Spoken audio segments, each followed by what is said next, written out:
We're going to get going right away here. I just wanted to let you know that there is some coffee at the back, there's some water, and if you have a seat beside you, please put your hand up. There's a lot of people standing waiting for seats. So folks, if you want to grab a seat, there's some hands up there. You're welcome to go and join your friends and your neighbors or strangers, and then you can become friends. So yeah, two more minutes, then we'll get going. Thanks again.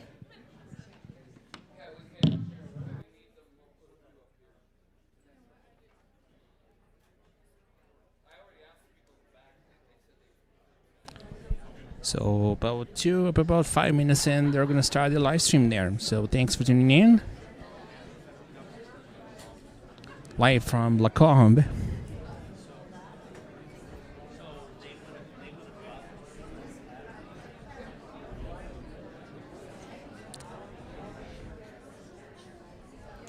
So once the speaker is going to come back, they're going to sort of switch the cameras though.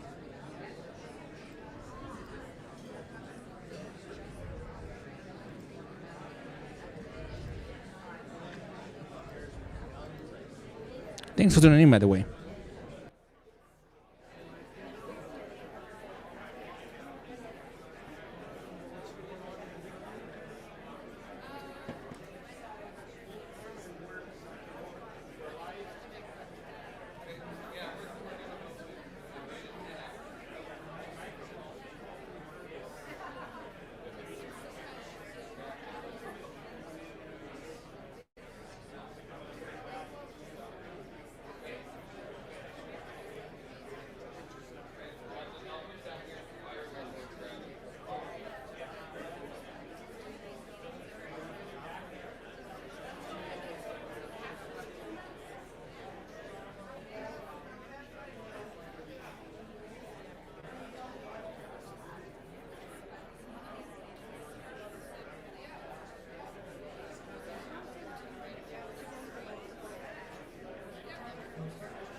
Good evening, ladies and gentlemen. How is everybody this evening? We'll do a couple of housekeeping things. We've got emergency exits in all four corners if we need to get out of here. We're kind of packed in here, so if we do have to get out of here in a hurry, respect your neighbor. We don't want to see anybody trampled. Second thing is the bathrooms are just out that far door there in the hallway. We're going to start off this evening with a song by Mr. Ben Crane. Ben is going to actually be joining us later on in the tour, but he wrote a song especially for the movement. So at this time, I'd like to welcome Ben up to the front and and he will be performing his new song. This is the debut of this song.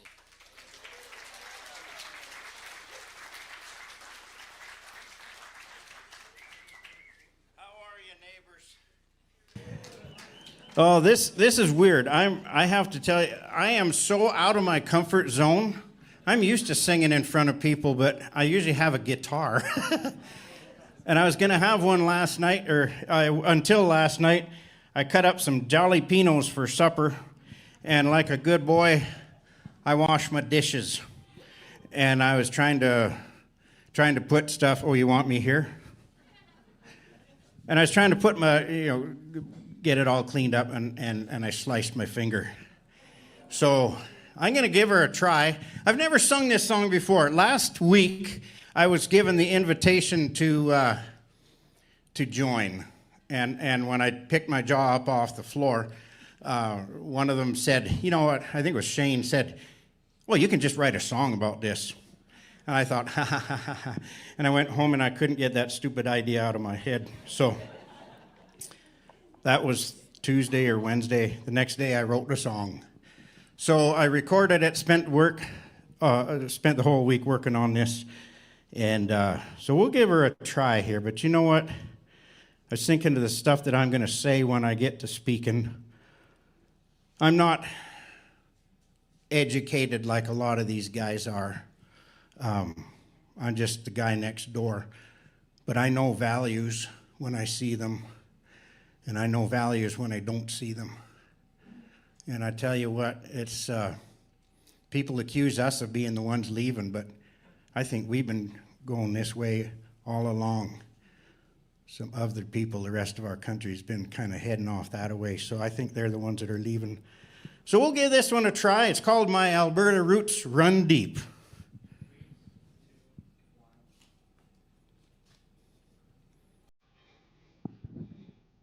Aren't they a handsome band?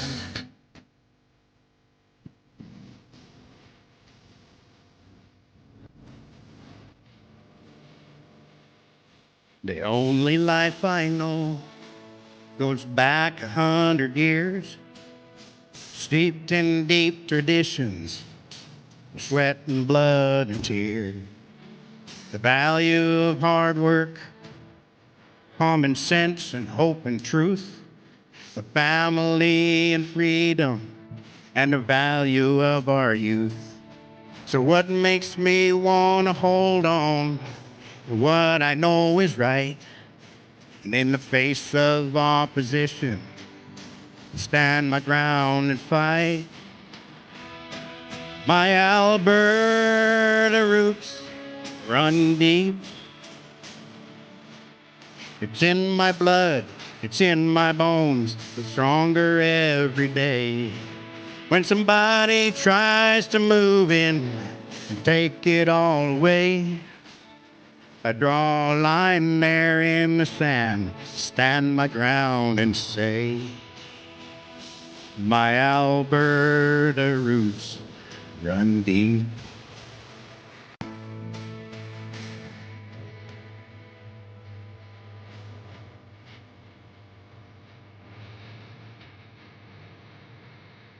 It's living on the land, watching life come and go, working hard, playing hard, sunshine and in snow. We don't really ask for much, we know that God provides. He's given us all the tools we need to enjoy this life and thrive. So what makes us want to hold on to what we know is right, and in the face of opposition, to stand our ground and fight. Our Alberta roots go deep. It's in our blood, it's in our bones, it gets stronger every day. When somebody tries to move in, take it all away, we just draw a line there in the sand, stand our ground and say, our Alberta roots You can't hide them, they define us. They make us who we are today. And when life's this good, you just don't throw it away. My Alberta roots are deep. You can't dig them out or pull them up. They grow deeper every day. When somebody tries to move in and take it all away, I draw a line there in the stand. I stand my ground and say, my Alberta roots go deep,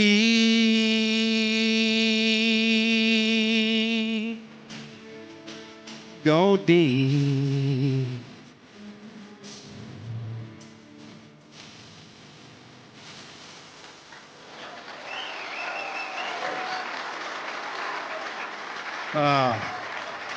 Thank you so much. Oh, man. Thank you very much.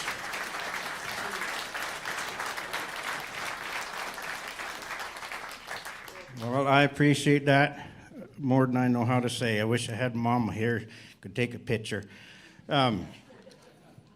So I want to thank you guys for letting me in on this. It's a big honor, and I'm looking forward to hanging with you guys and running with the rowdy crowd. Mr. Shane. Well, Ben, the honor is actually ours. A couple of things I've forgotten and been reminded of is there is coffee at the back as well as water, so please help yourself. We are going to hand around the sign-in book. If you could sign, and believe me, we're not going to use it to spam you. We're going to use it to keep you abreast of what we're doing along the way. And at the same time, this is funded entirely by you folks, not by any rich donors anywhere. So, no Trump. So, Ben and Dan are going to grab the donation bins, and they're going to go around and pass them up and down the rows. So if you can give, that'd be greatly appreciated. So without further ado, I will introduce the first speaker of the evening, and that is Tanya Clemens, and she's from southern Alberta, and she's a farmer, and she's got a good perspective on things. So without further ado, I will have Tanya come on up.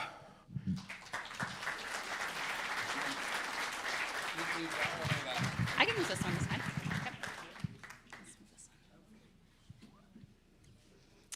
Welcome, Lacombe. Thank you for coming out on your Monday night and giving it up to come and listen and to hopefully ask some good questions and hear some good discussion. I'm going to offer my own questions to you as I go throughout my presentation because there is a wealth of knowledge speaking to you tonight. So any of your questions that you have, there will be answers for them, I'm assured, by the huge panel of knowledge that you have coming up tonight. I stand before you tonight not as a politician, not as an economist or a constitutional lawyer, but just as a farmer, a teacher, and a mom, and as someone who loves this land with everything I've got. This actually is my Alberta flag here, and it's attached to this hockey stick right there. I look at it and I think of the thousands and thousands of people and the decades and decades of effort that have brought us here today. All the work, all the courage, all the conversations that led us to this moment, signing a petition to force a referendum on Alberta independence and delivering us this hope. This is the same flag that I fly on my combine every harvest, and it's mounted to a hockey stick because that just seems right. And every morning this past harvest, I walked across the field and I saw that flag waving above the cab of my combine. And I saw my family working together, one running the grain cart, another on the combine, one hauling a load in the semi. And in those quiet moments, I felt peace. I wasn't thinking about Ottawa. I wasn't thinking about politics.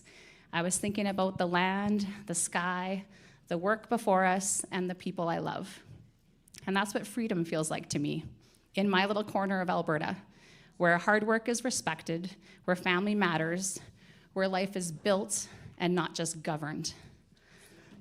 But over the past decade, that freedom has felt more fragile than ever. Every year, decisions made farther and farther away reach deeper into our homes, our schools, our farms, our businesses, and our bank accounts. And that's why I want to be very clear tonight. I'm not here to tell you what to think. I'm not even here to necessarily convince you of anything. I'm here to offer a few honest questions, the same ones I've had to sit with myself. Because an independence referendum is coming. And when you walk into that voting poll on October 19th and you check that box on your ballot, I want you to fully understand the significance of that X. So here are 5 questions I believe every Albertan should be asking themselves. First, when you look at Alberta today and take an honest look, are we actually better off than we were a generation ago? Not just in how we feel, but in opportunity, affordability, and confidence in the future.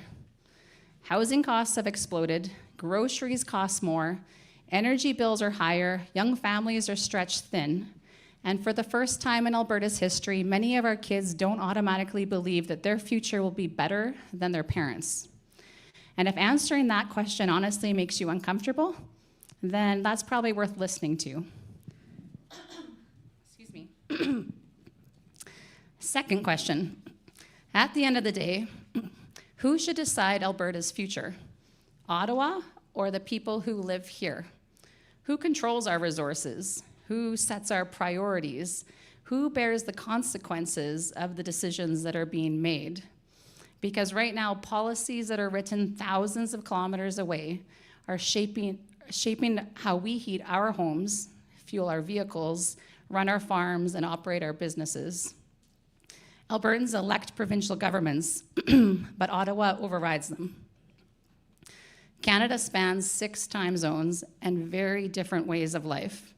Governing that from one center means decisions made far from those who live with them.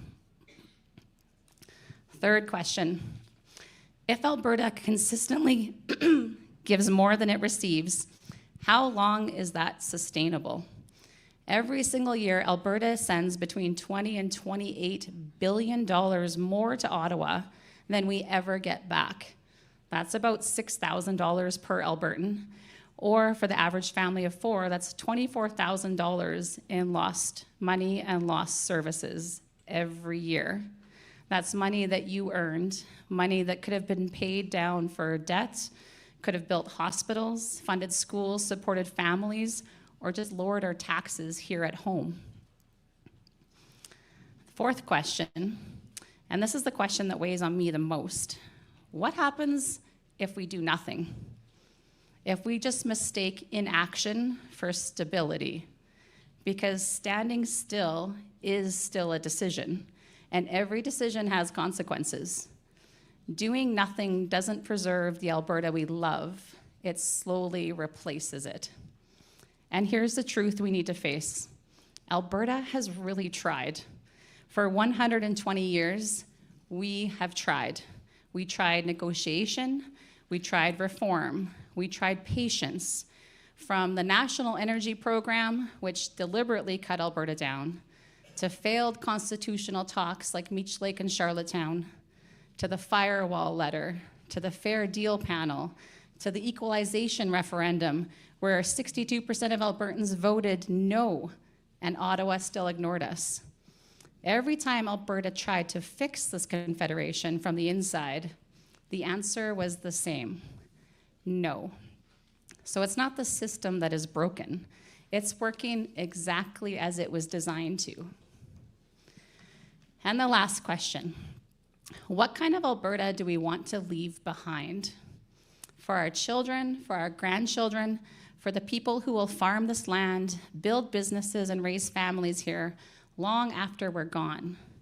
Do we want to leave an Alberta that is more dependent or more self-determined? Now, I know what some people are thinking. Independence feels overwhelming. It feels uncertain, and it feels risky. But let me tell you something I believe with my whole heart. The certainty of where Canada is headed is far scarier to me than any uncertainty that comes with building something new. Hell yeah. Because in uncertainty, we still have hope. Uncertainty still has possibility. And uncertainty still leaves room for courage.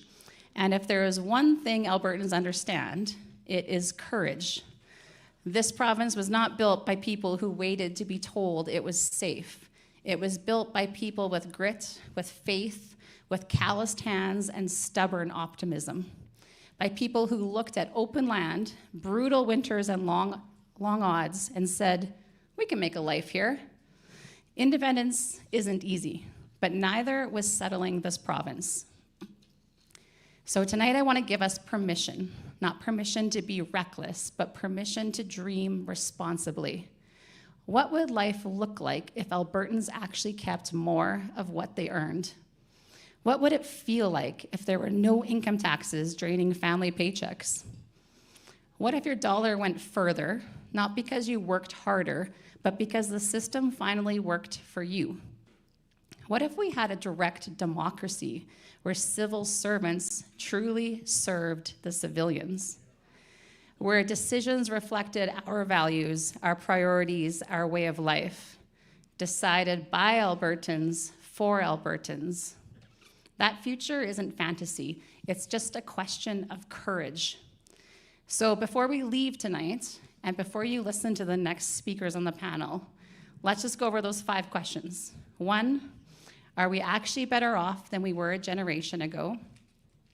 2, who should decide Alberta's future? 3, how long can an unsustainable system last?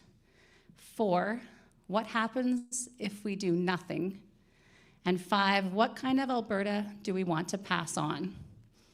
You don't have to answer those questions tonight, but one day soon, you will. And when that day comes, I believe Albertans will choose courage over complacency, hope over fear, and self-determination over surrender. Because this province was built by people who believed they could, and we still can. So thank you very much, and may Alberta be forever strong and free. Thank you.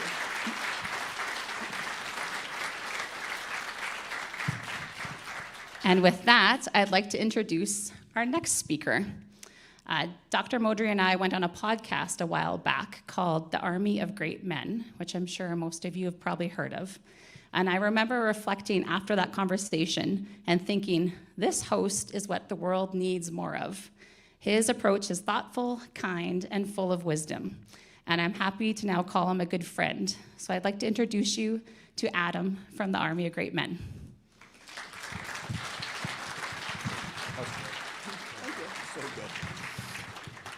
I got to follow that? Jeepers. When I met Tanya's husband, there was an event in Calgary a few weeks ago, and I met her husband, and I said, I've never said this to another man before, but I think I love your wife. And he sort of looked at me. And then my girlfriend said, what'd you say to him? Nothing, that was all good. Thanks for coming, you guys. This is great. Just out of curiosity, how many people have not made their mind up yet on this referendum? Thank you for coming. I would like to challenge everybody to find more people like these two brave folks right here. Because if we're just preaching to the choir, we're never going to get there. This only happens if we start introducing these conversations to our friends and neighbors and family members. Because for a lot of people, like it or not, this is the most important vote they're ever going to make. This is it. And, you know, I reflect on the gravity of this quite often. As someone who's got a bit of a voice in this space, it's very, very important to me so I can sleep at night, that I don't mislead anybody, that I don't convince people that it's going to be better than it is, that I don't snow anybody into thinking this is going to be a walk in the park. Because it's not. It's going to be hard, you guys. It's going to be a hard thing. And I know for me, my journey in coming to my answer in this, it started with looking to see, can it get better in Canada? Can it get better? And, you know, everybody likes to talk about the money and the tax and this and that and everything else. But to me, it comes down to what Tanya first talked about, and it's values. But I look at values in a way that I don't think most people do. A lot of people look at values in terms of right or wrong. My values are right, your values are wrong. I actually think that's a bit of an arrogant approach. Everybody's entitled to their own values, right? Everybody was raised differently. Everybody was brought up valuing different things. And actually, what I respect the most is people who stick to their values. My former business partner, Nick Fournier, he's got a great line. I'm sure he stole it from someone else, but he'd say it all the time. He'd say, it's easy to have values until they're tested. And our values are tested daily, aren't they? Nobody, I don't care if you're right, left, center, apolitical, whatever, nobody can look at Canada and say that it has the same values it did 12 years ago. Nobody. It's changed, right? But there's two types of people who live in Canada. Those people who look at that change as progress, and those who miss the good old days. I miss the good old days. Whew. I don't begrudge people who have different values than me, though. I really don't. And so when I started to look at, can things get better?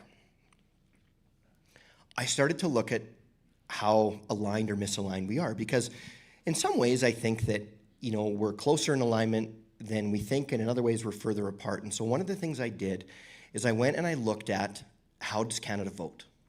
But we have this illusion in Canada that we're closer than we think because, well, it's really simple. It's because there's 4 left-wing parties in this country and 1 right-wing party. If it was 1 and 1, the divide would be more obvious, wouldn't it? Right? So in Canada we have the Liberals, the NDP, the Bloc, the Green Party. I know the Greens only a couple percent, but whatever, there's 4, right?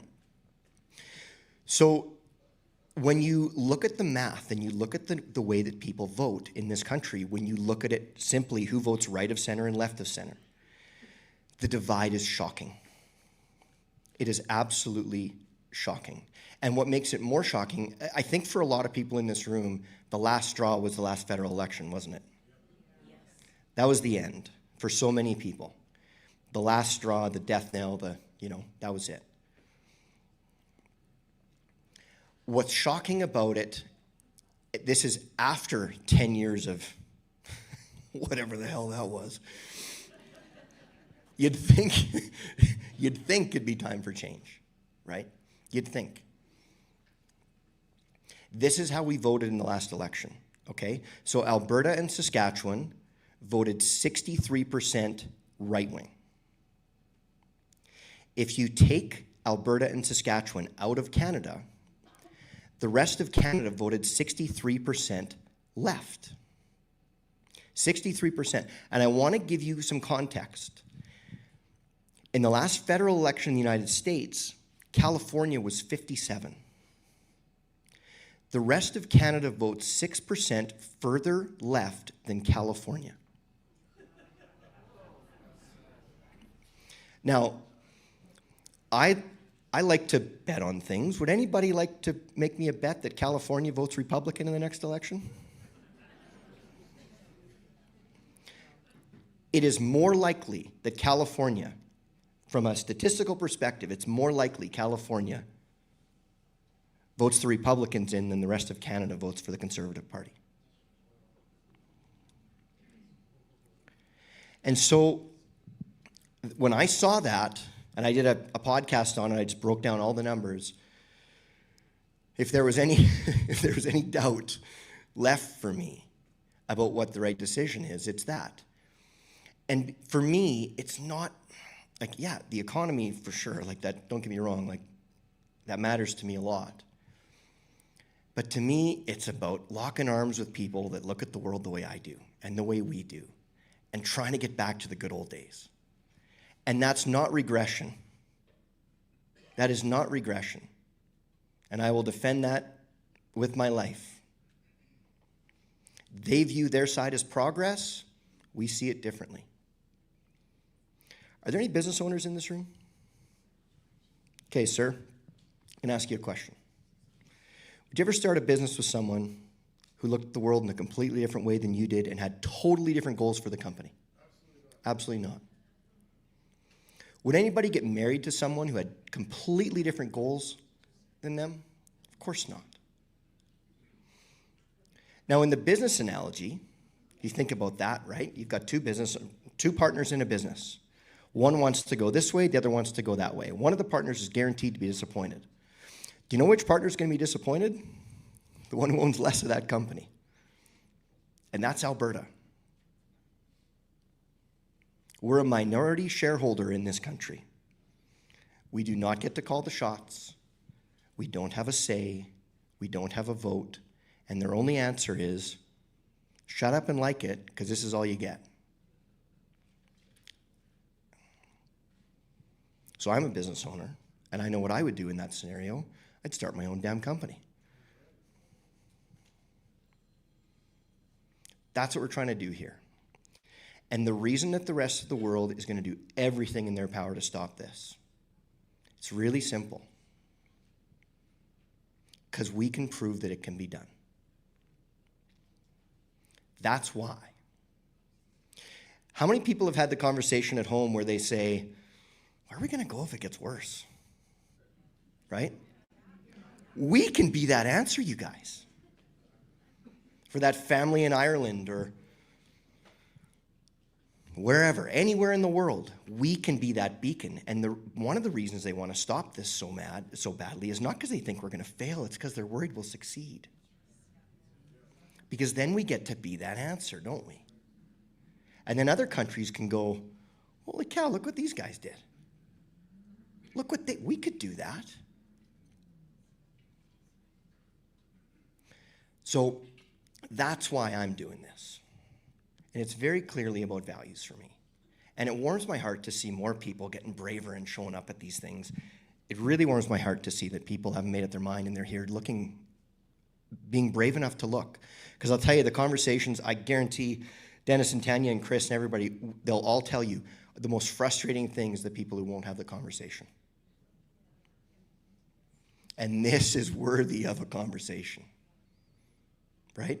So with that said, I'm going to challenge everybody in this room. And that challenge is I'm going to challenge you all to be a little more brave than you were yesterday. A little more brave with the way that you're going to talk about this. Because one of the things that I learned during COVID was that they were really good at tricking us into thinking that we were alone. Right? The people who were kind of rebelling against it and things like that. They tricked you into thinking it was just you and a couple other whack jobs, didn't they? Turns out there were lots of us. We just didn't know because they tricked us into staying quiet. They're trying that again. So it's time to be brave, you guys. It's time to be brave, and it's time to start telling your friends and family where you stand on this. And not in a bully way. That's their tactic. In a way where, hey, you know what? I think you might want to take a look at this. If you haven't looked at it, I bet you're going to be surprised at what you learn. That's what it's going to take to win this thing. So with that said, thanks for coming. I'd like to introduce our next speaker. So I've done a number of podcasts. The one that Tanya mentioned with Tanya and Dennis was phenomenal. It was my first real talk in this space, and I just loved every second of it. It was such an honor to speak with both of them. And then recently, Tanya and I were joined by Keith Wilson, who, does everybody know Keith Wilson? Yeah, brilliant, absolutely brilliant. Keith is the warm blanket that this movement needs on a daily basis. He's brilliant, and he's just, I just love him. And that episode went crazy. It had like 60,000 downloads, which for me was a lot. And then I followed it up with this podcast with this economist named Tanner Naday, and we're going to talk about equalization payments. And I think, oh, geez, like, this is going to be exciting. And somehow he made it pretty exciting. It was great. I learned so much about the way equalization works. I guarantee you, unless you're an economist, you're a Canadian historian, you probably would be shocked at what you learn, and Tanner will drop a few nuggets on you today. But he's a wonderful speaker and a really good guy. So with that said, Tanner Naday, you want to come up and say hi?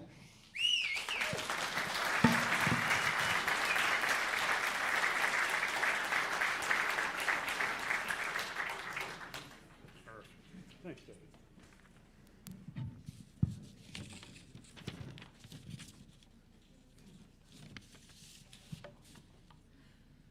Well, good evening, everyone. Thank you all so much for attending tonight's event. I am so excited to be here. It has been some time since I've spoken in the Lacombe country, but of course, this neck of the woods holds a very special place in my heart because my wife is from the Red Deer area, and she's even with me tonight. Can you believe it? So exciting. She made the trip with me from Lloydminster. And it's a pleasure to be back. Now, I had a speech prepared, but Tanya and Adam, and I'm sure Dennis, have actually already covered the more eloquent points of the speech, so I'm going to very quickly change it and talk about something different, which is still prevalent and common when we discuss independence with our family and our friends and our neighbors. As you know, perhaps the strongest contention when it comes to Alberta independence is fear, and fear in general. That is the aspect of Alberta independence that is holding so many individuals right now back from voting in favor of this movement. One of the most common fears that they have concerns landlocking and the issues of landlocking. And to me, this makes sense because, as you know, Alberta is an economic juggernaut. We are far and away, per capita, the most industrious province in the country. No province comes close to Alberta when it comes to economic output. Hundreds of billions of dollars every single year are produced by the hardworking individuals in the province. And we consume a lot of goods too, right? As much as we send out, we bring in a lot of it.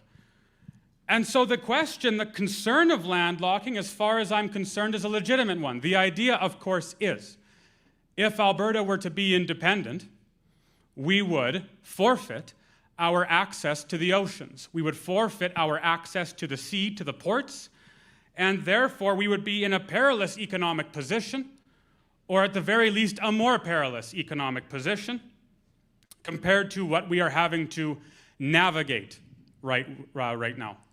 And so then the argument is we shouldn't be independent because we'd be landlocked. We wouldn't have access to the sea.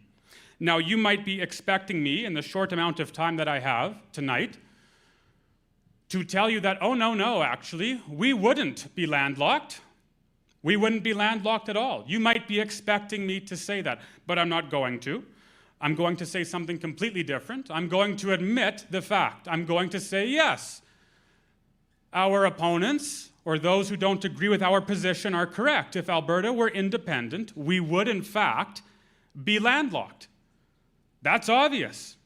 But if you are so bold and brave as to look at a map, what you will notice is that we are landlocked right now. We're already landlocked. You will notice that there is not a sea or a port on our left side, our right side, our north side, or our south side. So when you say we shouldn't be independent, or we shouldn't pursue independence because we'd be landlocked, the argument actually is invalid. We're already landlocked. That isn't the question. The question rather is, if Alberta were to be independent, could it navigate its landlocking problem better or worse than what it can do right now? Well, you don't need me up here, do you? I can go sit down. I think you'll find that I'm going to agree with you. Let's suppose that for the moment, Alberta decides to not pursue independence, stays where it is. How exactly are we going to navigate our landlocking problem? You know, take oil. We have a lot of oil in this province. Literally hundreds of billions of barrels of oil. And we ship most of that oil, millions of barrels a day, down south to America, right? We want to get it there because our oil is heavy and our oil is sour, and the American refineries can take it. We actually want to get it down to the Gulf Coast. But there are Asian markets that are right now hungry for energy. They also want power. They want oil, and they're willing to take Alberta oil, which means we have to get our oil to the coast. If we're going to sell our goods to increase the quality of life of those not only here in the province, but also across the world, in the Asian markets, we have to get our oil to the coast. How exactly are we going to do so? Because as you know, right now we can't. Not really. Right? We get a little bit of oil there, sure, but that takes years and years and years to build a pipeline, especially with the regulatory process in this country. And then when it gets there, you find that the government has spent so much money, literally 6 times what the pipeline costs to build, that you realize it's never going to make money. So it's inefficient. So what are we going to do? Well, perhaps in this country, if we stayed where we are, we could negotiate with America to build a pipeline to the coast in America, to the ports there, and then we could ship the oil from there across the world. It's a good idea, but there's a problem with that. The problem with that idea is that as it stands, Alberta has no negotiating power with America. Absolutely none at all. It is not within our constitutional purview to make treaties or trade deals with foreign governments. That is for Ottawa to do. So the best, then, that Alberta can do, as it is with the other provinces, is when Canada is negotiating a new trade deal with America or any other nation around the world, is to go to Ottawa and tell them what they should do, and then we watch as Ottawa does the opposite. So that's not going to work. Well, all right, if we can't get our oil to the coast in the quantities that we want to get it to the coast, perhaps we can pursue aggressive economic negotiations. As you know, Alberta supplies a lot of provinces with a lot of oil. And you also know that outside it's very cold today. So that oil is a precious resource when it comes to heating homes and driving vehicles and so on. Perhaps we could say, well, if you don't play ball with us, Ottawa, we're going to turn off the taps. We're going to restrict our flow of oil. Or, if they're not going to play ball, perhaps we should impose tariffs or a blockade from all goods coming from the Vancouver port and going to Ontario, which are a lot of goods, by the way, manufacturing, automobiles, and so on. Sounds like a good plan. At the very least, it sounds like a viable plan. But once again, we encounter a problem. We encounter a blockade in the Constitution. Because you see, the Constitution is very clear that a province cannot restrict trade between itself and the other provinces, or between one province and another, if it crosses through your province. So the moment that Alberta tried to restrict trade, if that's what it chose to do, the federal government and the courts would interject and destroy that piece of leverage that we might otherwise have. Finally, if we can't get our oil to the coast as it stands because of the federal government and their invasive regulations, then perhaps we should just vote in a new government, a new federal government.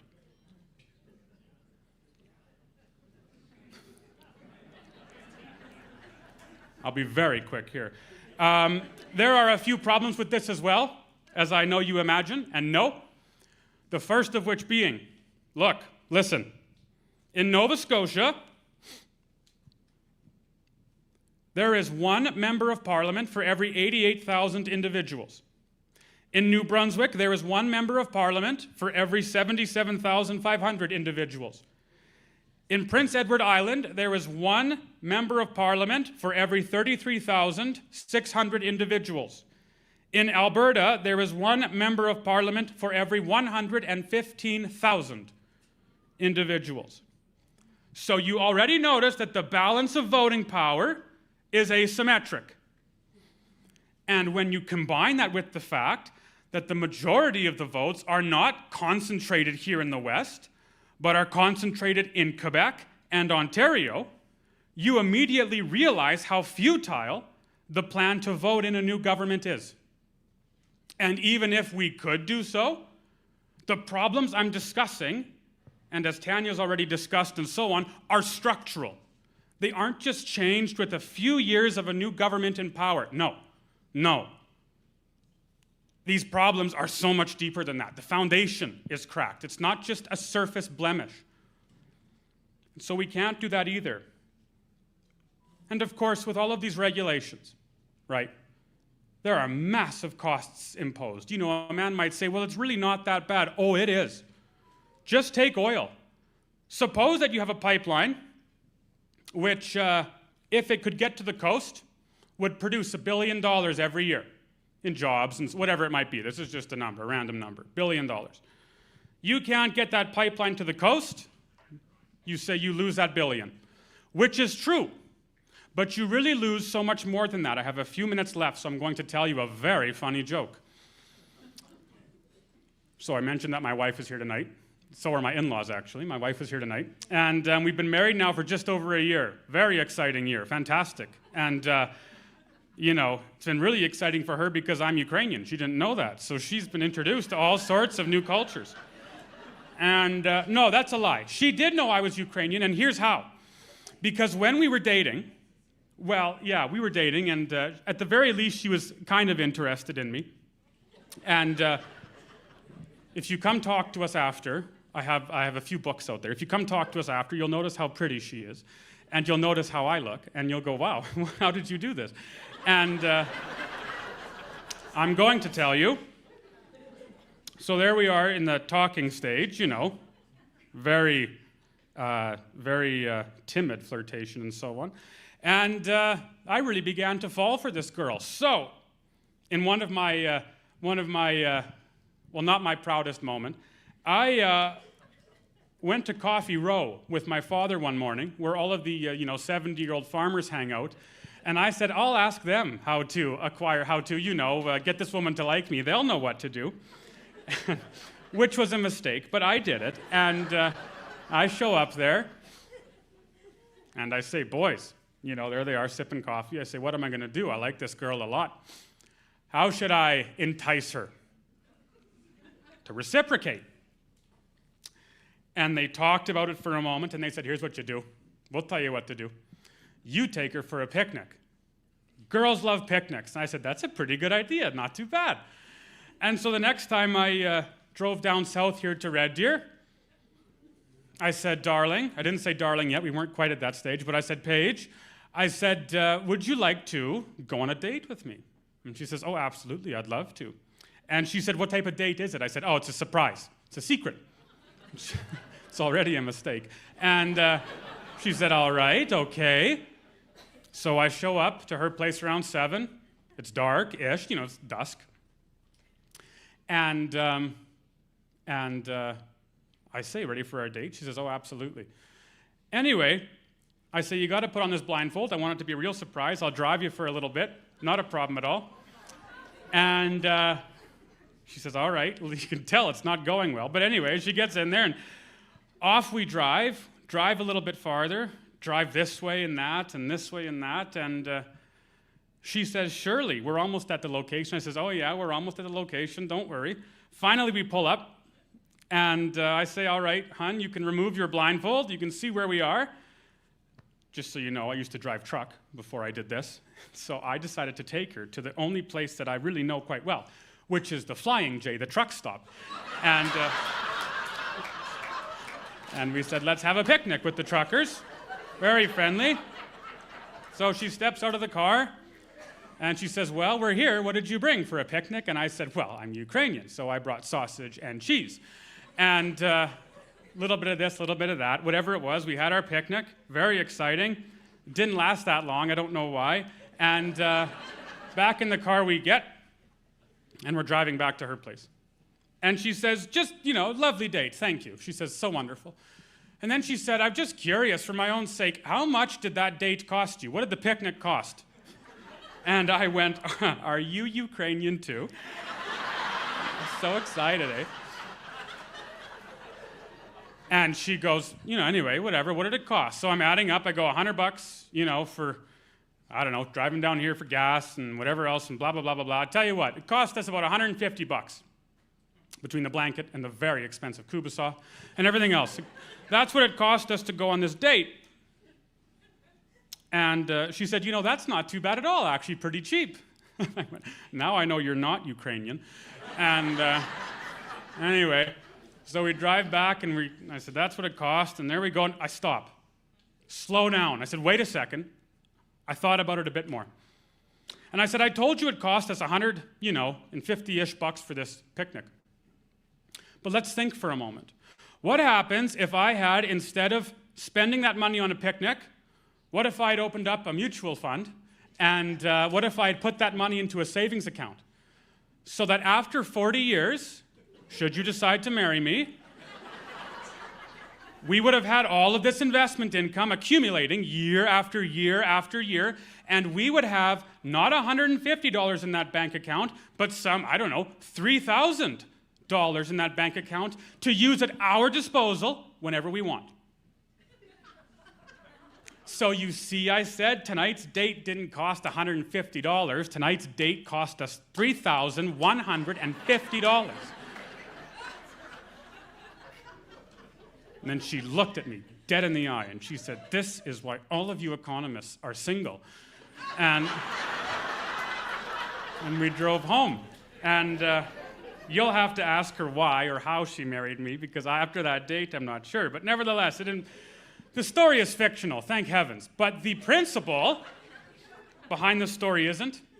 Losing $1 billion a year in forfeited revenue is a lot of money. It's way more money. It's a lot more money when you can think of how much that $1 billion could be used for, like investments, schools, educational funds, retirement funds, hospitals, all of this production that we otherwise could have but don't.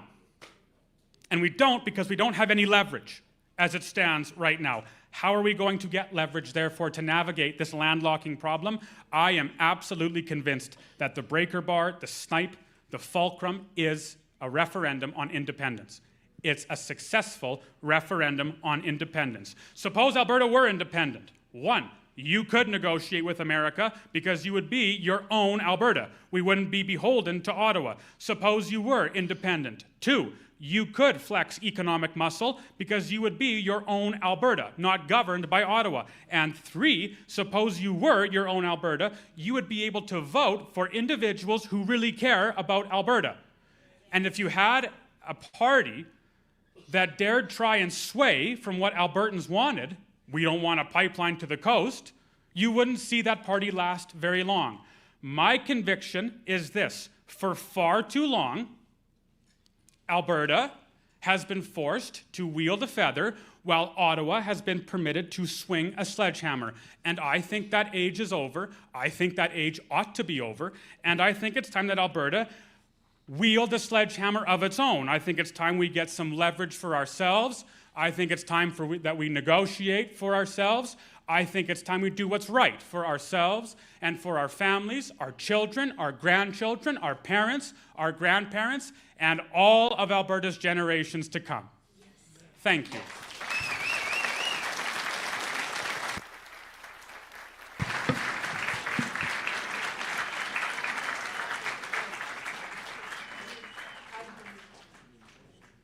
You know what? Am I supposed to introduce?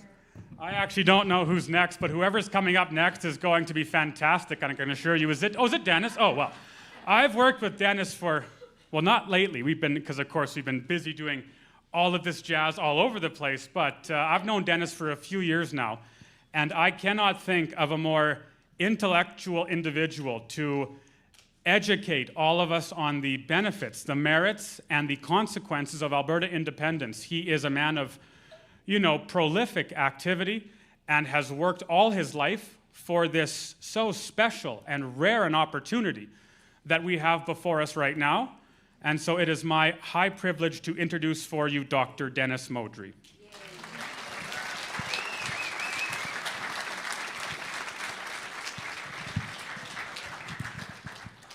Well, thanks, Tanner. How do you follow that? I mean, Tanner should be a comedian, don't you think? I mean, with those comments. I've heard him give this presentation before, but I think tonight was the best delivery I've heard of that story about his wife. That was hilarious. So I was thinking, how do I start after listening to Tanya and Adam and Tanner? And I was thinking to myself, there's a hockey stick here. And we recently went through the loss of hockey with our female team and with our male team. And I was trying to think, is there anything good that comes out of us not winning the gold medal? And then I thought of something. You know what it is? Carney can't use it for bragging rights. And there it is. Anyhow, building on what was talked about, I want to start off and just touch on the issue of values for a second. I heard Adam talk about, well, we have different values, but we have some common values. And those common values emanate from what was foundational to the development of Western civilization. And they were Judeo-Christian values that were foundational to the development of Western civilization, that was foundational to civil society and the rule of law. And we're seeing how that has been wrested asunder. So when Adam talks about going back to garner what we had before, I'm pretty sure that that is something we could pretty much all agree to. Civil society and the rule of law, those values. How many of you here have trouble talking to other people about Alberta sovereignty? It's difficult, isn't it? I have a couple of kids that I have trouble talking to about this as well, so it's not surprising. But I want to say something about sovereignty that I think is relevant for everybody to think about. And as a solution, a partial solution perhaps when you're talking to other people. What is it? It's really self-governance. It's freedom from external interference. And what it isn't is a right or a left issue, because sovereignty benefits everybody. And if people say to you, well, it's treasonous to talk about sovereignty. Does anybody think it's treasonous to talk about sovereignty? No, of course it isn't. Because think about it. When you pursue sovereignty, what are you pursuing? You're pursuing self-determination. You're pursuing your goals and aspirations. You're pursuing freedom and prosperity. Isn't that noble? Of course it is. It is noble. So when you're talking to people, you can bring up the point that I'm just making here about what is really sovereignty. What are we after? In an overarching way, that's what it is. I want to touch on what's going on in Europe right now. How many people know who Christine Lagarde is? Okay, she's the president of the European Central Bank. And she came out a few weeks ago in an interview stating that Europe is facing an existential crisis. Did you know that? It's pretty obvious to any of us who are following it, but she put some meat on those bones. She said, we're facing an existential crisis because we've allowed the European Union to overgovern Europe, to overtax Europe, and to inhibit regional self-determination. And I draw a parallel to Alberta, because what she was saying was this is the reason for the flight of capital and the problems with their economy right now. So draw a parallel in Canada. We have a very similar situation, don't we? Do you feel as though we're overgoverned, overregulated, and overtaxed? We don't even have free trade within Canada, right? And as has been pointed out, the federal government controls us. If you take our own provincial government, as Tanya has touched on, we've tried everything, including litigation. And that's what every previous provincial government has done when they can't negotiate a deal with the federal government. They resort to litigation. Do you know how many lawsuits the provincial government, this current provincial government, has launched against the federal government so far? 12. We won one, believe it or not, Bill C-69, the pipeline ban. What did the federal government do? They ignored it, right? So what's the point of the Supreme Court? Doesn't work in our favor at all. But the parallel to what's going on in Europe is going on in Canada. And what Europe didn't recognize was the regional differences, the culture that people are proud of in Italy or Belgium or Germany or Austria or anywhere else. And in Canada, it's the same thing. Every region in this country, every province is different. It has a different landmass, it has different natural resources, and the people are different as well. But what does the federal government want to do? They wanted to take everybody, and they've done this, particularly over the last 10 years, but it really started with Pierre Trudeau in the 70s. It started then, but Justin took it to a higher level, and Carney's taking it to a further higher level beyond that. It's like taking everybody in Canada, throwing them in a blender, and expecting that they'll all come out homogenized with liberal groupthink, right? That's just not the way we are. And that last federal election that Adam talked about, Saskatchewan, Alberta, and actually central and northern BC, voted different than the rest of the country. And it's not just economics, it's culture. And we feel as though our culture is being compromised. Religion, our freedoms in many different ways are being compromised. And there is truly only one way to get out from under this. Now, the provincial government under Danielle, and I have a lot of respect for Danielle, talked to her many, many times, both before she was elected and subsequently and recently. But how many people heard her speech the other day? Yeah, many of you heard her speech. She touched on three main areas. One was immigration. Two was voter identification. And three was constitutional change. Right? So a whole bunch of questions related to immigration she wants to put on the referendum ballot. Well, right now she has total control of that. She could make changes to immigration unilaterally. Just like she could make changes with respect to policing, pensions, immigration I mentioned, employment insurance, and provincial tax collection. Those are all in her purview. She could do those right now. So how many people think that she is actually a closet separatist and really is supporting Alberta's sovereignty? Or do you think that she is very much in favor of sovereignty within a united Canada? So raise your hand if it's sovereignty within a united Canada. All right. So therefore, you should take her at her word, right? You should take her at her word. Except to say that we have an opportunity. We do have an opportunity in a referendum to see where she really lies in all of this.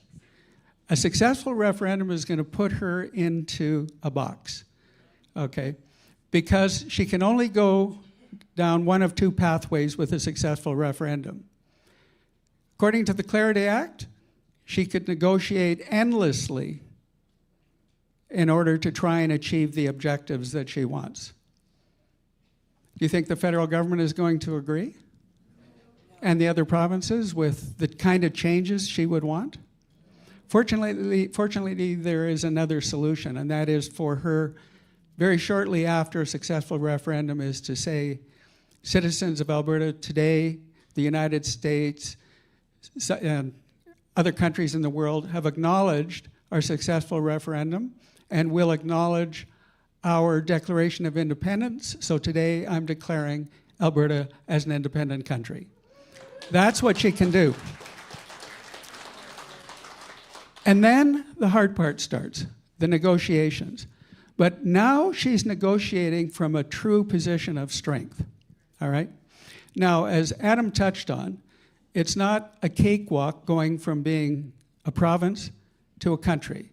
there are a myriad of issues that need to be addressed. The economic benefits are massive. There's no question about them. You can read that, those benefits in the Value of Freedom document, which is on the Alberta Prosperity Project website. However, the transition process is different, okay? The transition process has to identify and deal with every single issue that the federal government currently deals with that is either in their total control or partial control. Those things have to all be dealt with.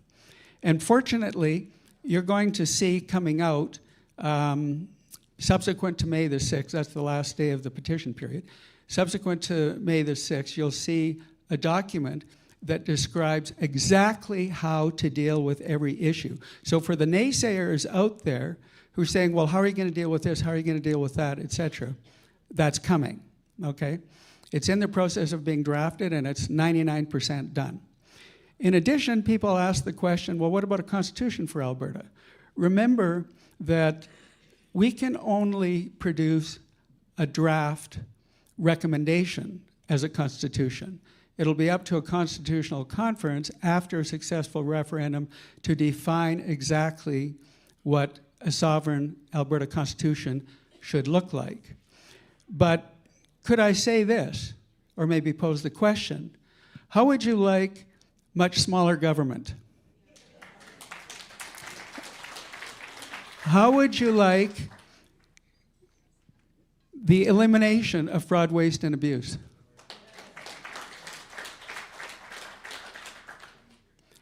And how would you like far more accountability? And would you like a smidgen of direct democracy as well, where you get to vote via referendum on key economic and other issues? Right. It's coming. It's drafted. It's a stage process, folks. We want to be able to roll these kinds of things out when push really comes to shove. And we're dealing with the naysayers. And wouldn't it be great, for example, to have an interesting educational debate, say, with Stephen Harper, who would take one side of the equation, and we would take the other side of the equation. We could each bring our own constitutional lawyer. Wouldn't that be fun? Exactly. Well, listen, I'm not gonna carry on. I could talk for hours, as some of you already know. But I think the important thing is coming up next is someone that everybody knows and loves. And after his presentation, it's going to be fun to have a Q&A, and I think we can answer all of your questions. But our next speaker is from the Whistle Stop Cafe, Chris Scott, fantastic guy. He's done as much as anybody in the province of Alberta to promote Alberta sovereignty. And by the way, Tanya and Chris are on the board of directors of the Alberta Prosperity Society as well. So with no further ado, Chris, where are you? Come on up and tell us what you think. And now the passion starts. Well, thank you very much. I do have to, I got to correct something though. Not everybody loves me. I realize that through social, well, thank you very much. I realize that through social media, but I also want to say, watching certain people's response to me, standing up for myself and doing what I know is right, it stopped being a hindrance a long time ago. I stopped getting depressed about it, worrying about it, and I start thinking, you know, if people are lashing out this hard with these types of emotionally charged outbursts or oppositions or whatever, that means we're really on the right track. And I've really noticed that in the last 3-4 months, most of the opposition points to the idea of a sovereign and independent Alberta are easily turned into reasons why we must become independent. Landlocked is one of them. Tanner did a great job talking about that. And because of that, it occurred to me that we all have a responsibility to learn about as much of these things as we can, and then start having these conversations with people. Because it's not going to be me standing up here speaking to a group of people that are mostly like-minded that's going to tip the scales and get us a favorable outcome in the independence referendum. It's going to be the conversations that you folks have with your friends, your neighbors, people who already have a relationship with you, who already have a measure of trust with you. And if you can gather unto yourselves the knowledge and the wisdom from people like Dr. Modri and Tanner and Adam and Tanya and Keith Wilson and a lot of these people that are advocating for independence, you can start having these conversations, and you are going to be the ones that advance sovereignty in this province, not us. That's the whole point of these gatherings, is so that you folks can learn things and ask questions and challenge us. If you have a reason that you're thinking, why, okay, we can't be independent because of this, or we shouldn't be independent because of that, we want to hear those things. We want to talk about that with you. We want to have an actual discussion as best we can. And in the Q&A, you'll have a chance to ask these questions, and we'll briefly touch on them. But please, I would encourage you, if you don't get the answers you want this evening, stick around after, and we'll spend some time and we'll talk to you one-on-one. That's what we're here for. That's the whole point of this. And so that means that I'm actually going to cut my portion of this very short because of the microphone hogs we had before. I mean, because of the speakers we had before. I'm just kidding. And we're going to get right into the Q&A, but I just want to make sure that everyone understands how important that is, how important the idea of education on this subject is. If we go through our lives, like using myself as an example, the way I was before I had to face the government nose to nose, not knowing really who I am in this country, what my rights are, nothing about civics, like almost, I would say, 95% ignorant even on politics, not knowing or understanding the Constitution, which is like the law that governs us, and I didn't know it. If we continue like that, we're going to be in a very bad situation. But thank God that something happened to each and every one of us that got us hungry for knowledge. So we start seeking the knowledge that's going to give us the opportunity to change our outcome, to change our future. That's what we're here for. And, no pressure or anything, but that's going to be you folks, that's going to be your job. Am I allowed to say you people yet? It's going to be your job going forward to have these conversations. Like Adam said, you're going to have to get a little braver. You're going to have to be willing to be, that guy or that gal who's one person might look at like they're crazy because they're talking about this, but I guarantee you there'll be 4 or 5 others around that are going to be thinking, thank goodness that person's talking about this because I feel that way and I felt I was the only one. Do you remember a time, say in 2020 or 2021, where you felt a certain way and you thought you were crazy? And finally you saw people standing up and speaking what you knew was the truth, and it gave you the courage and motivation to do so yourselves? You folks are going to be those people going forward. And that's why we're doing these events. I've scheduled 200 events starting April 15th and ending October 5th. And I think Shane has 15 more booked already from now until April 15th. That's what we're going to do. We want to make ambassadors for Alberta independence, disciples of sovereignty, people who are motivated to change the world, to be the change that you want to see in the world. And if you folks do that, if you learn as much as you can, we're going to win this. And this will be the greatest thing, the greatest accomplishment, short of having children or maybe getting married for those of you that are like that. This will be the greatest accomplishment that we can do for our futures and for our kids. Imagine that. Imagine that. Countries have fought wars for hundreds of years for their independence. The United States, hundreds of thousands of people died so they could be independent. Other countries, same thing. This opportunity is so rare and so unique that all we have to do is learn and pick up a pen and check yes on a box that says, well, you know what the question is. I'm not going to promote it here because I'll get in trouble. That opportunity is truly a once in a lifetime, once in multiple lifetimes. So please don't waste it.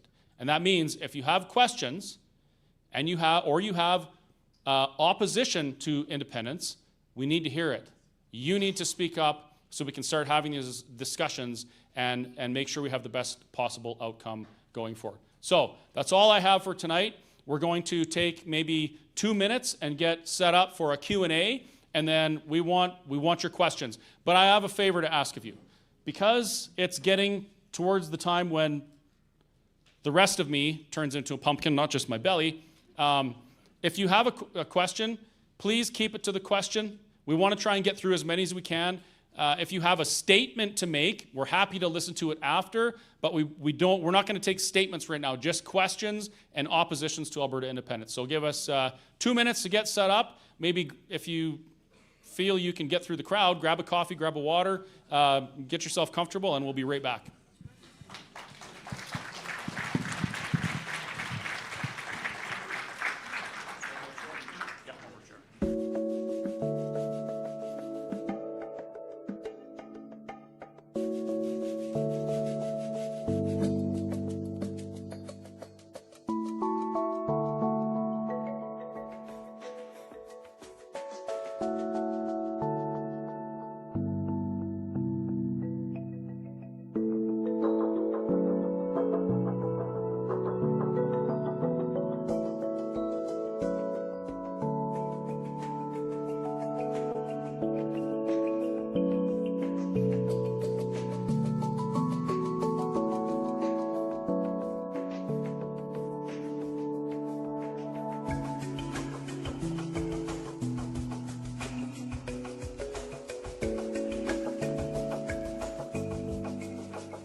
So for those people who are watching online, I just ask if the guys down here are going to answer questions from the online audience.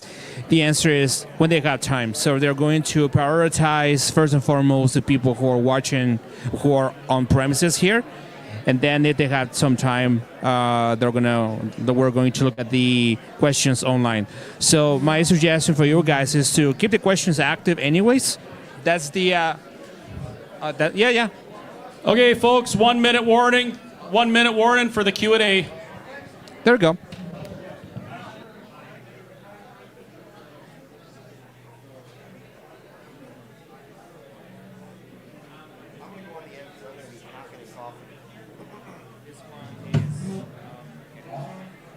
choose the chair a little closer. So just don't mix the Likes? yeah, because they're color. Okay, that's why on my mixer. That's what it is. Okay. Got it. Hey, people watch me now. So, but they're all on. So Okay, well, let's do it. yeah, wherever you guys are ready. I'm just going to the washroom real quick and I'll be back. Okay.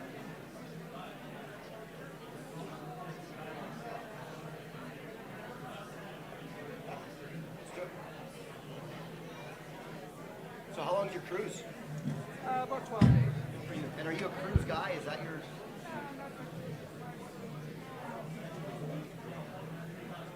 It's been so busy the last 2 years that my wife Lana have really not traveled. The last time we went anywhere was 5 years ago. We went to Australia, for a couple of weeks. But we've been on a cruise for many years ago. And so she said, well, let's go. So Good for you. that's great. Other than that, we intend to go to the Okanagan at some point. That's awesome that you thought that way. Town halls allowed for people to come to. Well, we'll see how awesome I feel after at the end. So how many a week is that? 8, 8 a week? 9, 9 a week. Yeah. But we've got 20 speakers, so it'll be all right. I think so. Oh, yeah, that's my favorite spot.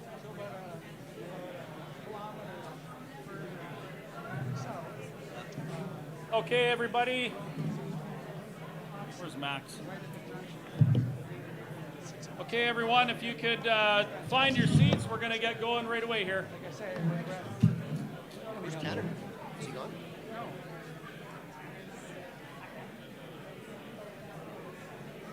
Now I really got to pay attention to my posture. Now I do, right? Tanner, come. It's on, it's just not really picking up our voice.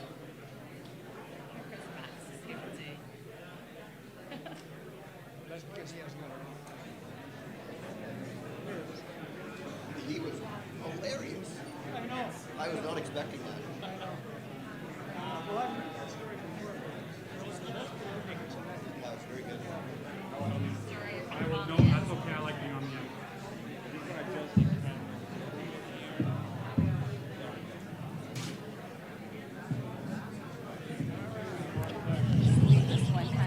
No.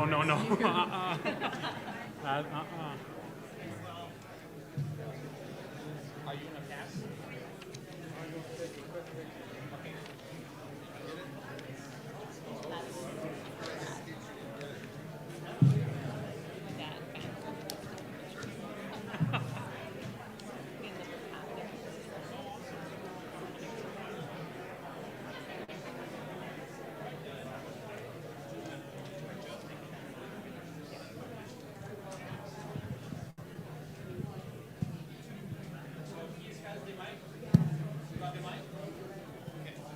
Okay, everyone, we're going to get rolling with the Q&A. So if you have a question, not a statement, but a question, please raise your hand, and someone's going to come around with the microphone, and when we'll get to it.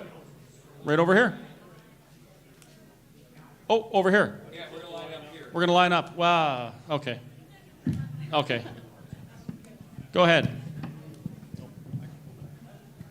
So 40-some years ago, against much gloom and doom that the world was going to end, we finally got rid of the Canadian Wheat Board.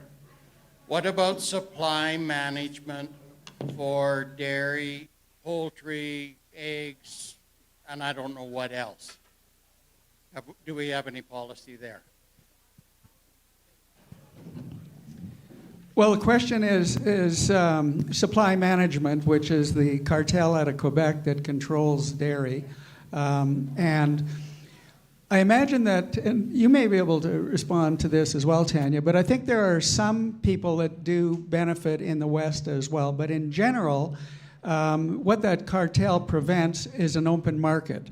And if you believe in market dynamics as creating the best value for the consumer, then you need to get rid of the cartel.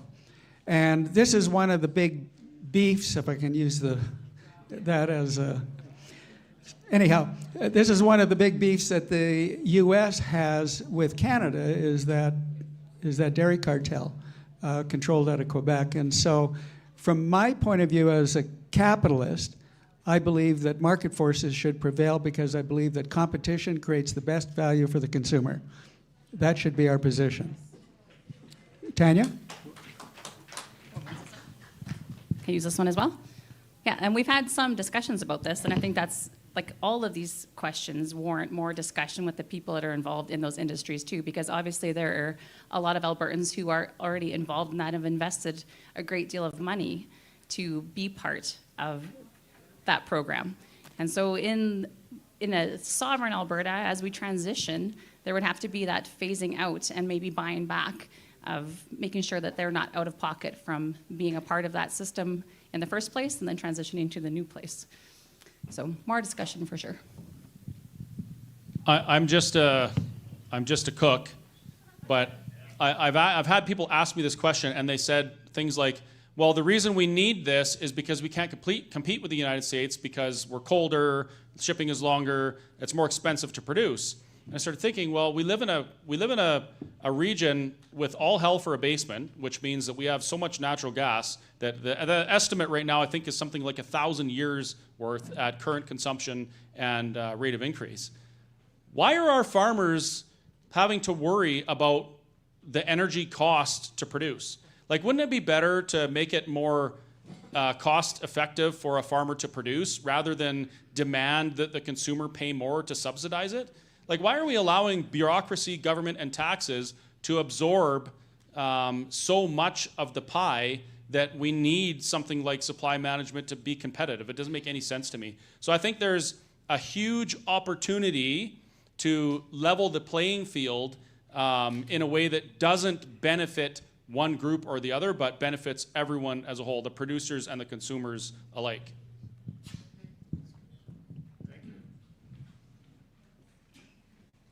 I just have a question about the fear that me and maybe mostly the seniors I deal with, the idea that they don't know how to handle what could come for economic stability. So we're talking CPP money.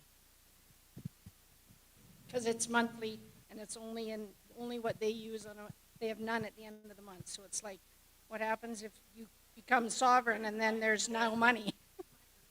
This is a very good question. So the lady is asking about the transition from Canada to an independent Alberta with respect to economic stability for seniors. And the example that she gave is the CPP, which is the most common example that we hear about, and rightfully so. For all of these years, working Canadians have paid into the Canadian pension plan. Alberta has paid a remarkably high amount of money, large amount of money into the Canadian pension plan. And of course, now that seniors are collecting, they want to ensure that that pension, the amount of money they receive every month, which in my opinion is negligently low when you consider how much you've contributed to the Canadian pension plan, is stable and secure. Fair enough. There are safeguards that are written into the Canadian pension plan that would also be written into Alberta and Alberta's pension plan, but nevertheless, there are safeguards that are written into the Canadian pension plan that ensure that you will get your pension no matter where you are. So you can be living, let's say, in France when you retire, and you will receive your Canadian pension plan. You can be living in America, and you will receive your Canadian pension plan check. This is called portability, and there is absolutely no reason why it would be any different in Alberta than it would be anywhere else in the world. So would seniors still receive their Canadian pension plan checks? Absolutely, yes. Now, my ultimate contention, as I mentioned, is that the checks that the Canadian pension plan releases to seniors every month are nowhere near high enough. They ought to be far superior to what they are right now. So not only do I believe that seniors, and know that seniors will continue receiving their pension plan checks, but I am absolutely confident that managed appropriately and properly, an Alberta pension plan would generate superior returns for individual seniors living in this province so that their lives will achieve a higher quality of life than what they're able to enjoy right now. Very good question.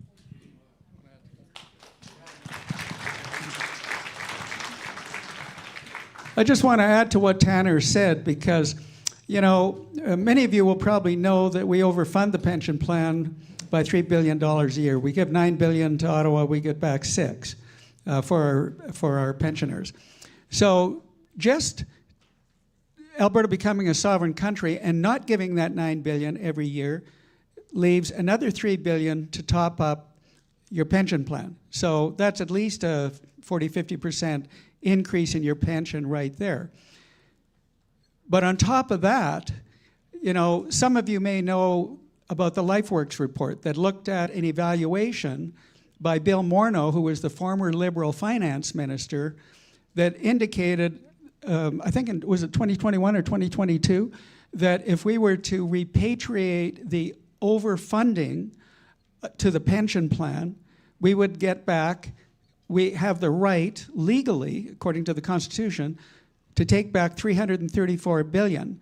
That's as a result of the analysis in that LifeWorks report from a few years back. Now it would be more like $400 billion. Can you imagine $340 or $400 billion as a sovereign wealth fund that could be used to not just increase your pension by 50%, it could double, triple it, at least, just from the interest alone on that amount of money. So it's really a no-brainer to implement an Alberta pension plan, no question about it. And we would do that, obviously, as a sovereign country. I just want to add one more thing. There's other things beside CPP, like old age security. There's some federal entitlements that people receive now. I'll bring this back to the opportunity. Right now, if you are unhappy with the way the federal government is treating you or running your pension plan or whatever, how do we change it? We can't, right? We don't have the votes to elect government or elect people that are going to change these things to benefit us. And independent Alberta, we could do that. But I know there are people who are really concerned about this because for some, that $200 or whatever it is they get from the federal government, that's a big deal. That's the difference between paying their utility bill and not. So my advocacy for that going into an independent Alberta through the negotiation period, through our new elections, those types of things, will be making sure that no Albertan is ever left behind with that kind of thing. If we're going to take a step and become a sovereign nation, we have to make sure that we're going to take care of the people that are currently receiving things from the federal government. So maybe we have to take on a little bit of debt to make sure that people are taken care of, but that's a small price to pay to be able to actually influence those things going forward in a new nation. Hi there. Thank you for coming here and speaking out and answering questions. It's very much of a great honor for me. My question tonight is: how is the sovereign nation of Alberta, when it's formed, will protect itself militarily against places like Canada?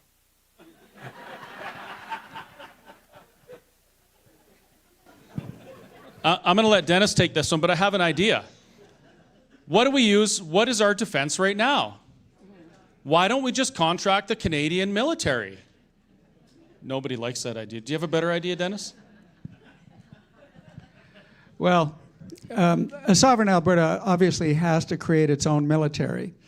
And I rather suspect that an Alberta military would be able to enjoy greater compensation than what the Canadian military is currently achieving. So I think it goes hand in hand with developing our own provincial police force as well. And that's sort of happening by stealth right now, it seems, because municipalities are gradually, removing the RCMP and replacing them with sheriffs, et cetera. Not every municipality, but a number of them are. So I should mention as well that this is something that was discussed, and I've said this publicly before because I've had 3 meetings now with the U.S. administration, along with Jeff Rath. And this came up in discussion with the U.S. administration regarding the transition from a province to a country. And would they be willing, and again, it's just a discussion, no decisions are made, would they be willing to work with Alberta in the development of an Alberta military? All right? So we didn't hear no, but it was a discussion. The other thing, too, I talk to people who work in law enforcement and had more than a few discussions with people in the armed forces as well. Nobody's more disgusted with the way that Canada operates in that regard than the people on the front lines, right? The police officers I talk to, they want to arrest criminals and put them away and leave them away. You think we're frustrated with the catch and release program that we have here? I assure you they're more frustrated because they have to see it every day, right? And the good cops out there, the only reason they wanted to be cops in the first place is so they can get the bad guys. So they are, all these questions have a common theme, everyone, whether it's supply management or this or that and everything else. It's about setting it up in a way that makes sense, right? Like if we get to have a new country, we get to set it up in a way that makes sense. Because right now there's so much red tape and bureaucracy and everything else. Like you're never going to get anything changed in this country. Like it's just never going to happen. And so to me, every one of these questions has the common theme, and that is, this part's kind of broken. Could we fix it? Well, yeah, we could do whatever we want. We could fix it. We could make it right.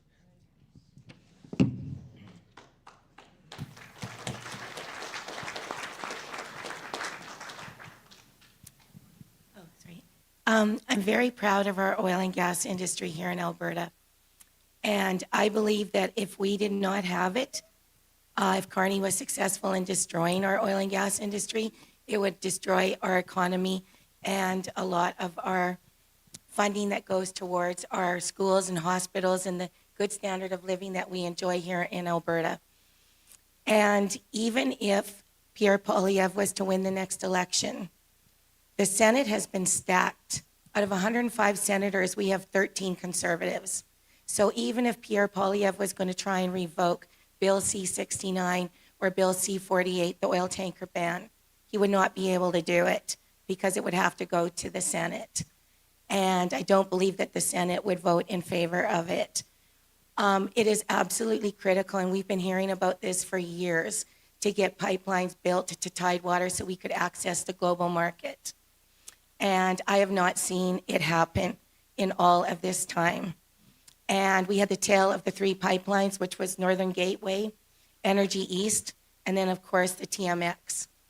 But I do not see when Danielle Smith signs an MOU with somebody as untrustworthy as Carney, and as if we just increase the carbon tax, that somehow we're going to get this pipeline. I don't see it. We saw that it was voted in the House of Commons when Pierre Poilievre tested it, and everybody, all the Liberals voted against it. So what does it say about that worthless piece of paper, that MOU? So I've heard Danielle Smith say she would use every tool in her toolbox to stand up to Ottawa and get us pipelines and defend our oil and gas industry. And I'm just not seeing it. I'm not trusting it. And I feel that if we don't do something, then any more years of Carney, what is our economy going to be like in Alberta without our oil and gas industry and without pipelines? And I think it's such a shame that a country that is as wealthy as Canada is with our natural resources, and especially Alberta, sitting on the 3rd largest oil reserves in the world, that we cannot access when we've got, I think they said 20 countries wanting to buy our oil and gas. So I believe in this independent Alberta, because I believe, like you said, that we could negotiate it. What's your feelings on it? And how could our now provincial government help us?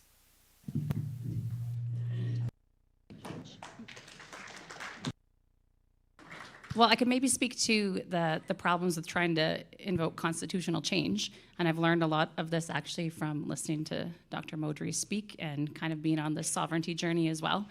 And it's a shame that you learn this so much later in life when it's something that should be taught in school much earlier, so we can understand why we're electing provincial governments and putting good faith into them, and why it's so hard for them to actually be able to get something done. To get things changed in the Constitution, if, like for instance, our equalization referendum, where we voted overwhelmingly in favor to end equalization, and then nothing happened with it, because Jason Kenney knew that it's not going to change anything. The federal government doesn't have to do anything about it. The first step is you have to have 7 out of 10 provinces in agreement, representing over 50% of the population. And a big problem with that is that Quebec and Ontario have over 60% of the population between the two of them. So that's a pretty big hurdle. The second hurdle is you have to have a majority vote in the House of Commons. The third hurdle is you have to have a majority vote in the Senate, and we know that's very stacked against us. And then the fourth hurdle is a really big one, because Quebec basically has a de facto veto vote. So to get anything changed constitutionally, some of those big issues, to get better representation, to end equalization, all of those would require surpassing those 4 hurdles, and that can't be done by whoever we elect provincially. And I don't believe it's going to get done on a federal level either. Can I add to that, Tanya? Yeah. So, and I agree with every word she said, but one of the things that I think we have to remember is that I think one of the big roles that Danielle Smith can play in this is to exhaust every effort. Right? That's her job. She was elected to represent Alberta within Canada. She wasn't elected as a separatist party. And I respect the heck out of the fact that she is fighting tooth and nail to try to get us a better deal. Now, do I think she can do it? No, because of all the reasons Tanya just said. Nobody can. There's nobody on earth that can get done what we want done, but she's going to prove that. Right? She has to prove it. Because, like, for me personally, you guys, like, if there was a way to make this work with Canada, I'd be all for it. I think most of us would. I don't hate Canada. I love Canada. But there are still people that are still holding out hope, and God love them. Like, hold out the hope. I love that. But we have to exhaust every effort to prove to them between now and October that it's not going to change. So, like, the people who are critical of Danielle Smith for trying these things, I would really caution you to look. Like, she's on our side, you guys. Look what she's done for this movement. Look at the hurdles she's cleared to make this referendum happen. So anybody who thinks she's not on our team, I would strongly disagree with that. I don't think that's what you were saying. I think what you were saying was you can't get it done, right? And even, like, how many feet of pipeline did Stephen Harper build? I don't think he built a foot, did he? Was there? The twin? Was that the? No, the Keystone, the regular Keystone. Okay. My husband worked on that. Okay. And the Enbridge Line 9B reversal, and some loop, I forget which loop it was. There's 4. Okay. Thank you. Would 1 or 2 pipelines approved by the federal government satisfy Albertans? No, it wouldn't. Plus the fact, it's not just the issue of the carbon tax going up 600%, but it's the social license that we as Albertans have to pay for in terms of carbon capture and storage. Now, on the Pathway Alliance website, they say that's going to be a $16 billion cost. Who's going to pay for that? We are. But I know somebody from inside Pathway Alliance who's told us that that price is more in the order of between $30 and $50 billion. Where will that come from? You and me, all of us.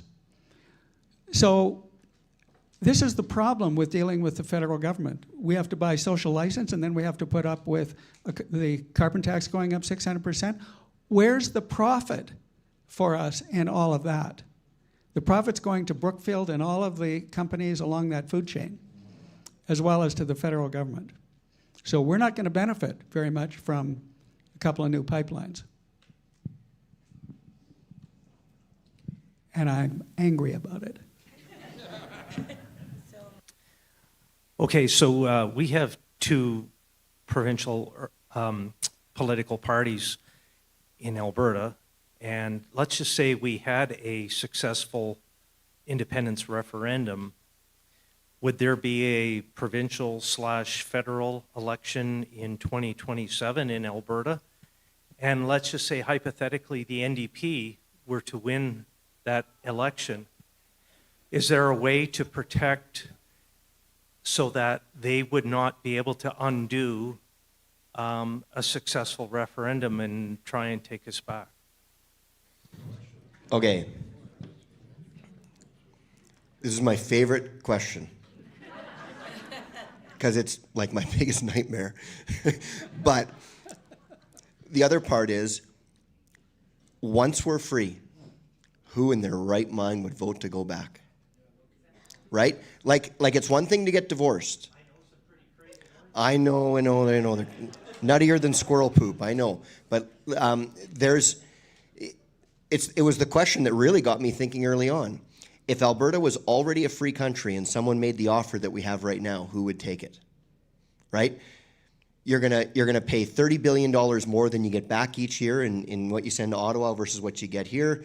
You're gonna have provinces that control your resources. You're gonna have equalization payments. You're gonna have no say over it. Like, you just look at the scenario that we have now. Who would vote for that?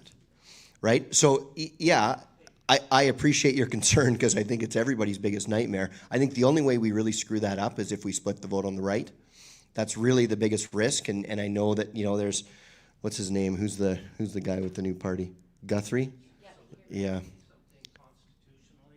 That we would build that would make us maintain a sovereign entity?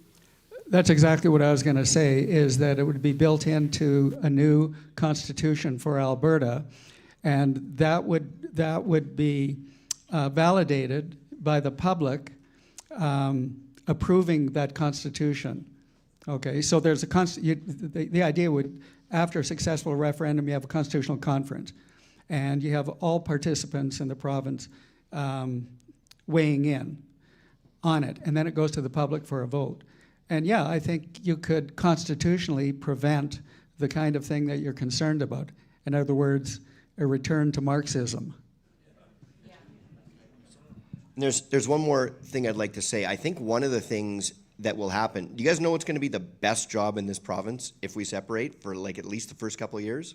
Realtors. Because there's going to be a lot of people moving in and out of this place, and the voting demographic is going to change, right? Like, it's one of my favorite threats is when, the Liberals say, well, you're going to be screwed because, all the Liberals are going to leave. And I always laugh. I go, oh no, what will we do without the Liberals?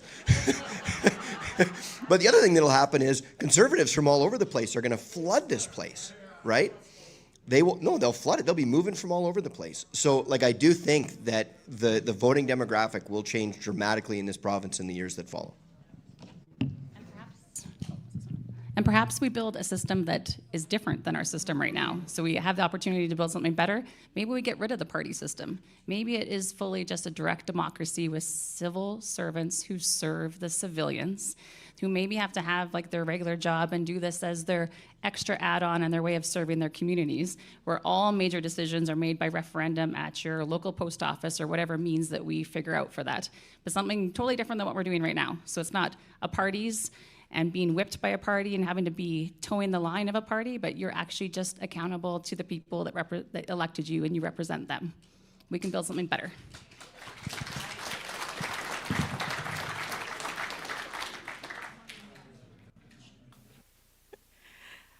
My question is kind of two parts, but I hope we have a few minutes for that. But can anybody give us even just a rough idea, if the answer was yes in October, approximately how long would this process take? For some of us that are in our later stages of life, we would kind of like to know if we can experience this wonderful life.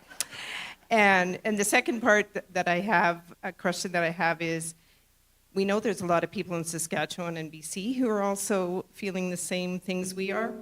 What is the discussion or talk about them joining a sovereign Alberta? Okay.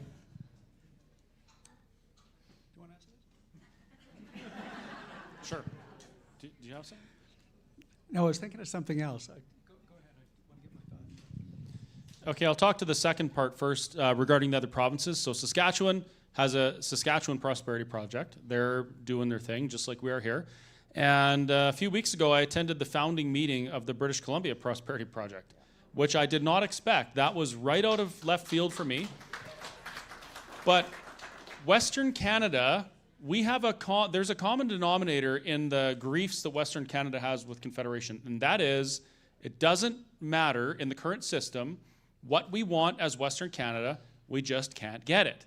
If we want federal government to change something, we don't have the voice to do it. So it's a common thing. With regards to are we going to join them, that's a question quite a ways down the line. Each province would have to first become sovereign, so that sovereign province could make that decision via referendum, right? But I don't see any reason why we couldn't be independent and work together with some sort of economic union or things like that. You don't necessarily have to try and homogenize and govern under the same laws for all the places. There's a way to do it without doing that. But your first question, what was the first part of that again? How long would we have to wait to have a sovereign How long? Alberta? Okay. If there just happened to be a question asked of Albertans in the next, say, year, just hypothetically, and the question was something like, do you want to become an independent nation? I don't know if it'll ever happen, but who knows, maybe October. And Alberta overwhelmingly said, yes, we want to be on our own. That's a very, very strong mandate, and things can progress very quickly. So when people ask this question, I tell them, if you want to experience an independent nation of Alberta and you want to do it sooner rather than later, we do the work and we build the movement and we make the mandate so clear that when, and I say when on purpose, the federal government tries to derail or they don't play fair or they're not acting in good faith, the mandate is there and we say, sorry, we're out. If it's, say we have 51% that say, well, now we're going to be negotiating forever. So if you want it to be quick, get to work. If you're okay with it taking 10 years, we'll just let other people do the work. So we've been working on the transition document, and what we are proposing for Danielle and the UCP government, because they're going to be in power at the time of the successful referendum, and I do say successful referendum, the silent majority will speak, and that will be in favor of sovereignty. My point is this, is that what we would like the UCP government to do following a successful referendum is give the federal government a one-year timeline to negotiate, okay? And in that first year, you have a constitutional conference as well, so the public knows exactly what it's going to look like. But then you're negotiating on all of the issues, you know, with the debt and border security and NAVCAN, et cetera, all of the things that need to be negotiated. You give 1 year for that. And then at the end of that, Danielle should be able to declare Alberta's independence unilaterally, and whatever is left over will still have to be negotiated. There might be some things that will take longer, okay? But to get to the point of actual sovereignty for Alberta, you could accept 1 year. I would prefer that once the vote is counted, that she declares her independence at that point, supported by the U.S. and other countries. But that would be the answer. There has to be a transition process where you're negotiating all these things. And, you know, why not put a timeline on it? Because if you don't put a timeline on it, then the work will expand to fit whatever timeline the federal government chooses, right?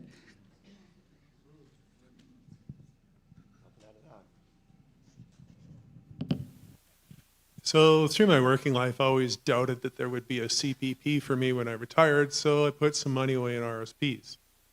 What happens to those when we tell Canada we're done? That's a really interesting question. So I work in the financial world. That's where I work. And of course, the thing with RSPs is you get the break putting them in, you got to pay when you get them out, right? And it's a funny thing. The government makes more money off the RSPs than we do because they get to tax all the growth on the way out, right? So it's actually a really interesting conversation because if we were to pay that tax back in Alberta at a lower tax rate, you might get actually more of your RSPs. It's one of the biggest misconceptions that I see when people say, oh, I'm all set to retire. Oh, what do you have? Well, I've got $1 million. Where is it? What's in my RSP? Well, no, you've got maybe 600,000. You don't have $1 million because you got to pay all the tax to get it out. That's actually a really, really interesting thing that I actually hadn't thought of until you asked it. I think that's brilliant and could actually be a huge benefit for those. Your RSPs here in Alberta could be worth a lot more than they currently are in Canada. That'd be a big bonus. That'd be a big might bonus. sway people. Yeah. You know? Yeah, great question. Really good. Okay, thank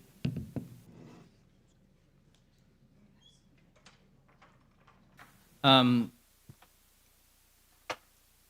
Say I am going into graduate school, and Alberta does not have the program that I am going into, so I have to leave the province.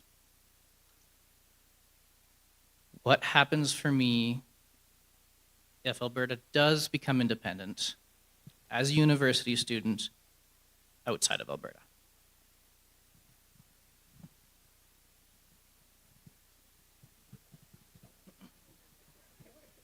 That's a very, very good question. You know, I actually, I know an individual here in Alberta who is going to school in America. So different country. And to be entirely honest, the process to do so was relatively simple. Of course, there were a few forms you had to fill out and, you know, different requirements and so on. But on the whole, the process to apply, in this case for legal school, was not all that difficult. And I don't see why it would be different with an independent Alberta and other countries where you might be going to school. To be entirely honest, it's the same as right now. You know, if you live in Canada and have to go somewhere else for school, say America, the process isn't prohibitive, and I don't see a reason why it would be with Alberta. This is a good question, though, and I think it speaks to a larger discussion on independence, which is stability, a certainty, and guarantees. One of the things that we preach when we come to these independence events is the necessity to facilitate a transition that is stable, it's careful, and it's guaranteed. The last thing that we want, whether it be with school or economics or banking with RRSPs or what might have you, is a turbulent transition process so that uncertainty is introduced into the transition. That is totally undesirable. And I think it, to be honest, one of the most dangerous enemies of an independent Alberta.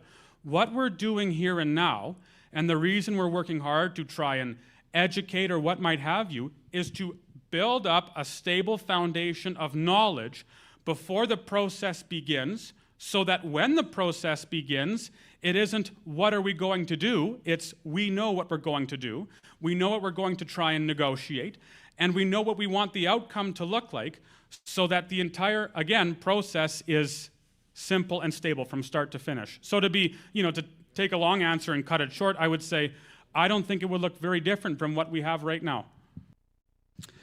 I want to add to that because I think it really is a good question. So if you needed to go out of province to learn a skill, a trade, or a profession, you're going out of province because you can't learn that skill, trade, or profession here in Alberta. But by going out of province and learning a skill, trade, or profession that doesn't currently exist in Alberta, you have an opportunity to bring that skill, trade, or profession to Alberta, or to take that skill, trade, or profession to some other region. And I'm a perfect example of that. There was no heart or lung transplantation program in Western Canada until I went to Stanford for 3 years and brought it back and started it here. It's the exact answer to the question that you just posed.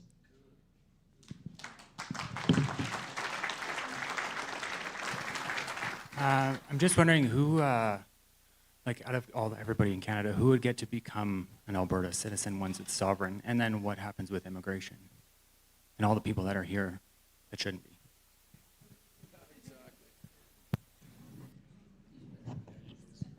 All right. So immigration. Well, that's a big question. So, does anybody here believe that in the concept of illegal immigration? It's an interesting question, isn't it? So, Chris says I should rephrase that question. So let me rephrase the question. So people who migrate to Alberta, okay, for social reasons or economic reasons, what is the justification for them being here? Do they have to pass a citizenship test? Do they have to meet the needs of Alberta? Or do they come here so that the rest of Alberta can support them? Okay? So my point is that if you have overextended your visa, okay, and you still are here, that isn't legal. You are required, when your visa expires, to leave. So let me ask the question again. For people who are here illegally, should they be required to leave? All right. So then insofar as immigration is concerned, then that's the way it should be resolved. And people who are coming here should meet the needs of Albertans. Okay, there should be an evaluation, and it shouldn't be an open border policy. I don't believe in an open border policy. Does anybody here believe in an open border policy?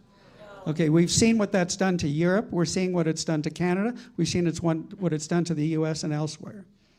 And it needs to be controlled. So it means that there will have to be some deportations, right? I mean, how many, I've heard the number before, but I forget. Is it something like 5 million people in Canada that have expired visas and the federal government doesn't know where they are? It's a big number. I think it's a big number. I think it's something along those lines. But guess what? They are accessing healthcare, education services, social services, etc. This is a problem, and it needs to be rectified. You know, you've heard the line, good fences make good neighbors, right? Well, our fences have been broken and they need to be fixed. Did anyone hear Danielle Smith's address to the province and her comments on immigration in the upcoming referendum? She made one of the best cases for Alberta independence that I've heard out of the Premier's office in, well, forever. She is asking Albertans if, hey, Albertans, do you want to take control of immigration and have more of a say in it as Alberta, as a province, as Alberta, within Confederation? And it's a resounding yes across the province, and especially with people who have immigrated here for opportunity and prosperity, because they're dying in the ERs too, right? So she wants to fix these things, and it got me thinking, well, okay, we can have this shared jurisdiction according to the Constitution regarding immigration with the federal government. And we can say, hey, federal government, we only want to accept this many immigrants, new Canadians to Alberta, because this is what our services and infrastructure can handle. We've seen what happens when we don't do that. That's all fine and dandy, but it doesn't do anything about other provinces who are throwing their door open and accepting way too many people, and they move there and then they come here. Once you become a Canadian citizen, you can travel freely in your country unless somebody sneezes, right? You can travel freely in your country, so there's nothing we can do about it. Albertans want immigration we want it under control. There's only one way to do it, and that is an independent Alberta with a real Department of Immigration and real borders and real security. There is no other way.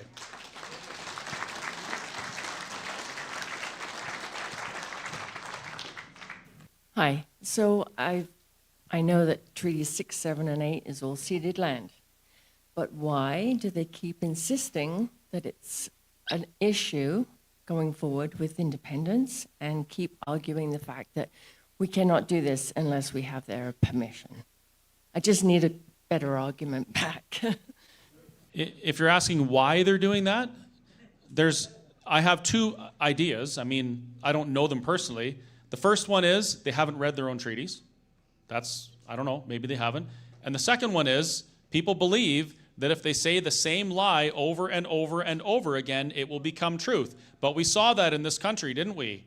We saw the same lies being pushed on us through media for years, and people started to believe it was true. And when they started to believe it was true, they looked at people who were telling the truth as if they were inhuman, and it justified attacks on them. They became Nazis. They became small fringe minority. They became disease vectors because the lie was repeated so much. That's what's happening right now. And that's why, and Dennis, I'm sure he'll agree with me because he was one of the founding members of the APP. Education is the most critical part of this entire thing. Education. Read the treaties, know what they say, look into the history, get an understanding of it, and then when you hear people repeating the lies over and over and over again, you become the defense to that. Because the media is not going to do it. They're not going to help us. They're going to keep repeating that. And this is one of the things, this is one of the ways that the federal government is going to try and interfere with this and be bad actors in preventing us from exercising our democratic will as human beings here. They're going to allow those lies to repeat and propagate through the state-funded media. So again, no pressure, but it's your job. It is your job to know how these things work and be able to have those conversations effectively. And you have to be a little bit of a psychologist as well, because it comes with a lot of emotionally charged attacks. Someone says, I say to people, well, I'm sorry, but there was no mass genocide in Kamloops, and we shouldn't have tried to destabilize the country and burn down churches over it. We should have been trying to find out the truth. And people call me a racist. They call me a genocide apologist. Canada stood on the world stage because a lie was repeated so much and declared themselves genocidal maniacs. Can you believe that? So, that's all I can say as to why they're saying it. But why is less important than how we respond, and we respond unapologetically, with compassion, and with real knowledge, and then we can start to fight that. One other point. There's nothing in the Constitution Act 1982 that gives First Nations the right to prevent a referendum on sovereignty, or to prevent it.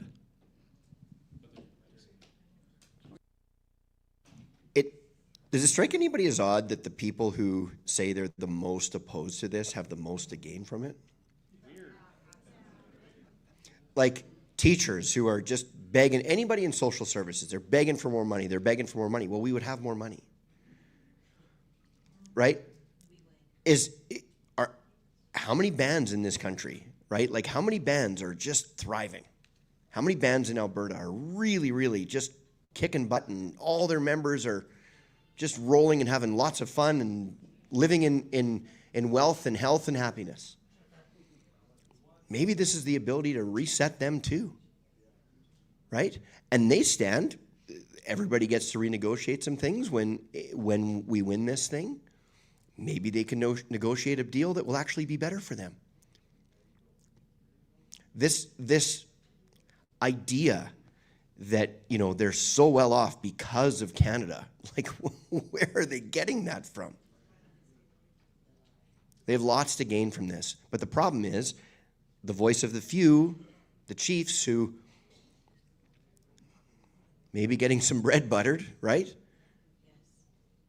They don't speak necessarily for all the people that don't have clean drinking water, don't have this, And Chris, I think I heard you say it the other day. You hear from Indigenous people all the time that, whoa, no, I actually quite like this, but the chiefs don't. Why is that? Yeah, one other point that some of you may or may not know, that in terms of First Nations having a good deal within Canada, why is it then that the average survival rate for First Nations people in Alberta is 19 years less than ours? Yeah.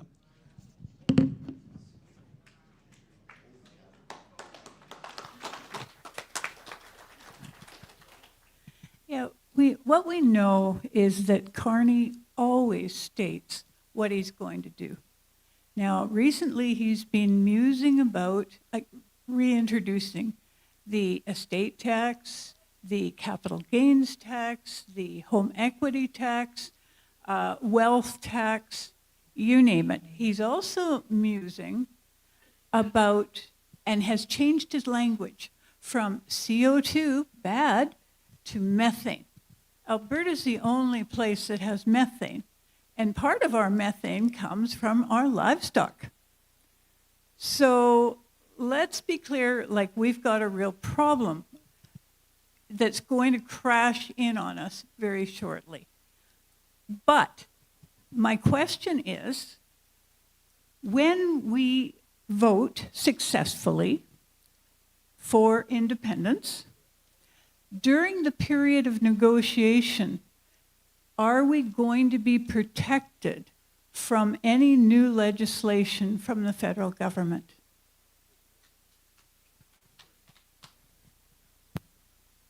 After a successful referendum, yeah, we would be protected from new legislation because there's no way I could see any sensible, and of course I emphasize sensible, provincial government or government that's handling what happens after a successful referendum to agree to some new legislation that would compromise us. I just can't see that happening. They might try, but we would have to say no.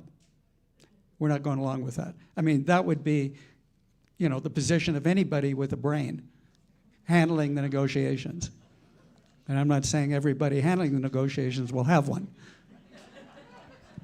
I'm going to let the cat out of the bag, too, because Dr. Modri told me recently that he's actually working on a project to breed cows that don't fart. And he's this close. Sorry, I let the cat out of the bag there, but yeah, that's next, too. I want to clear something up real quick here. What we're talking about, becoming an independent nation of Alberta, that completely removes us from the governance of the Canadian Constitution. Period. And that's why I say, like, people say, oh, well, the Constitution says this about, and the Clarity Act says this, and Quebec can do that. I don't care. When the will of Alberta says that we no longer consent to being governed in that way, that is all irrelevant. And then there's only two things that are relevant. Do you know what they are? The will of the people and international recognition. So the idea that Canada, after Alberta gives a mandate for independence, the idea that Canada could impose new laws on them, it ain't going to happen. They might try, but Dr. Modri says it's ludicrous. That's the right word. Okay, one last question, and then we're gonna wrap it up. One thing we forgot to do is we actually forgot to open in prayer. So after we're done the Q&A, we're gonna close in prayer tonight. And if you have more questions, we're gonna stick around, so we'll make sure that you get to ask it of us. Okay, so this might be me being the devil's advocate on this one. But as someone who's been in university for about 5 years, the voices I hear from people my age are mostly centered around liberal values, or they tend towards holding liberal values. So aside from the answer of just move out of Alberta when we separate, how would you respond to people who have concerns about a primarily conservative country that they are now in? I'm going to let Adam take this one, but it's easy to be a liberal when you're young. When you start getting out there and realize that, the liberal values you hold and the ideologies that you believe in they're not compatible with reality, and reality kind of gives you that smack in the face. It's very hard to hold on to those ideologies. And actually, Tanner says that about the best. But it's not surprising that a lot of university kids have liberal values, because they haven't necessarily been out to find out that it doesn't really work in the real world yet. So maybe that doesn't answer your question. I'll let Adam take it. Point out that is part of the voter base that you need to appeal to, though, to get this referendum moved forward. So when I look around, I don't see them here. So how do you speak to that so you can actually get their attention? So here's the answer to that. We need you. So remember what I said earlier about how one of the best tricks that they play is convince you that you're alone, right? What would happen to you if you started just shouting from the rooftops on campus that you're a conservative, and like you'd probably face some backlash, wouldn't you? Yeah, big time. What you got to do is there's two things you have to do. The first thing, you really have to know your stuff.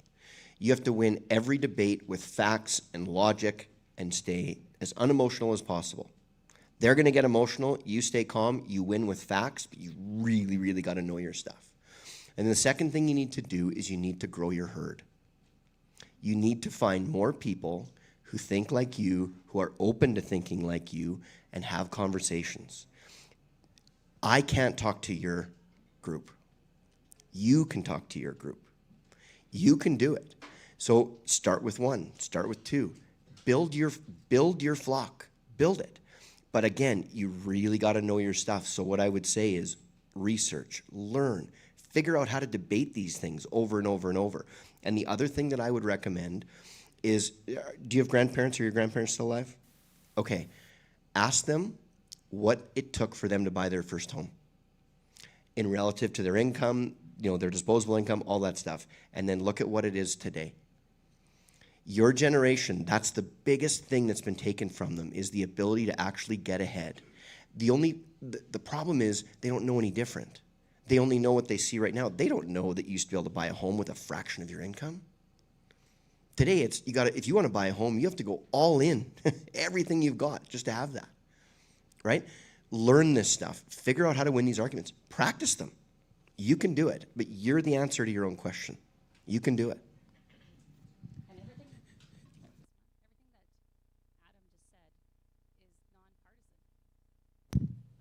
Everything that Adam just said is nonpartisan, right? It's not liberal values versus conservative values.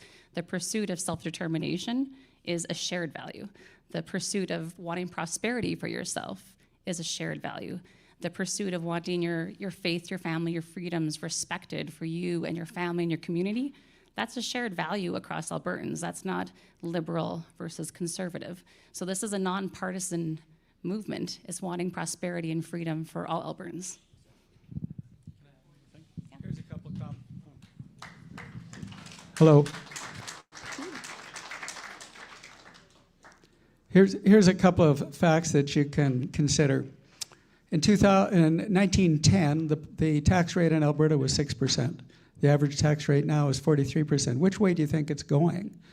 So if you're making $100,000 a year and your take home is $57,000, think about the purchasing power if you're completely out from under federal regulation and taxation.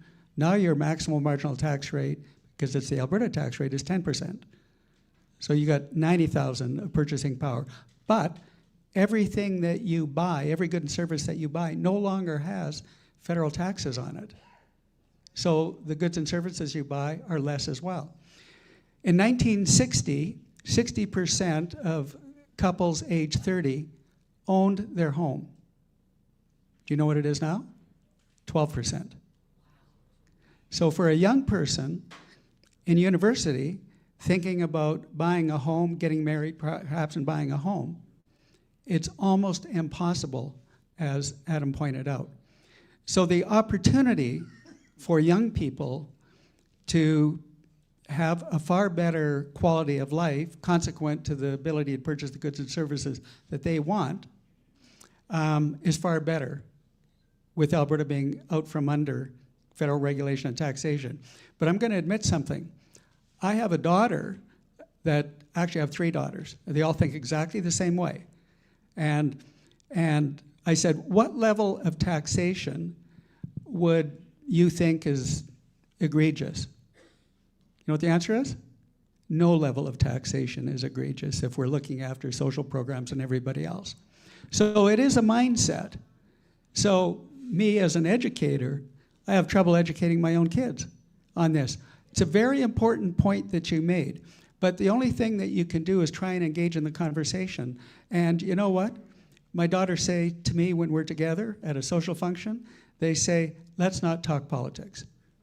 Okay? And that's how we get along. But I can't get over their cognitive dissonance. It's impossible, all right? And that's what it is. But you, as a young person, I think you have a much better opportunity, as was stated. You and others like you can win the day. And it's not just for yourself, it's for everybody. I'd like to point something out that might give you a little hope. It is true that we don't see a lot of young faces in these crowds, although you look pretty young.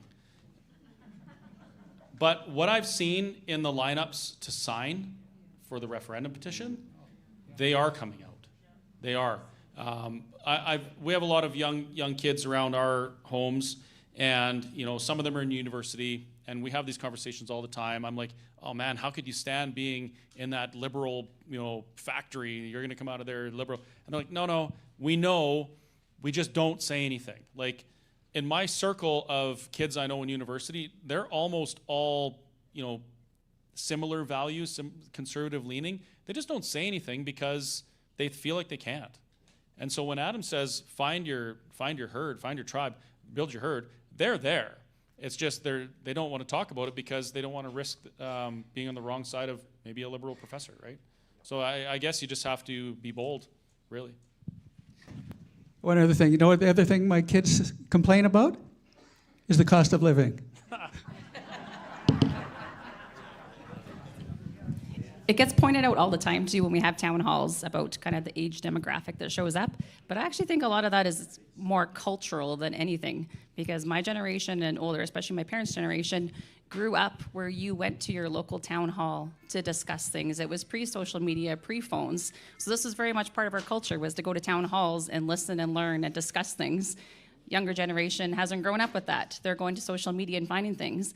And when we're doing things through some of our programs, we're finding there's a huge uptake on social media from that, especially 17 to 35-year-old males are very invested in the sovereignty movement. So just looking around the room and in each situation you're in is not necessarily representative of the whole.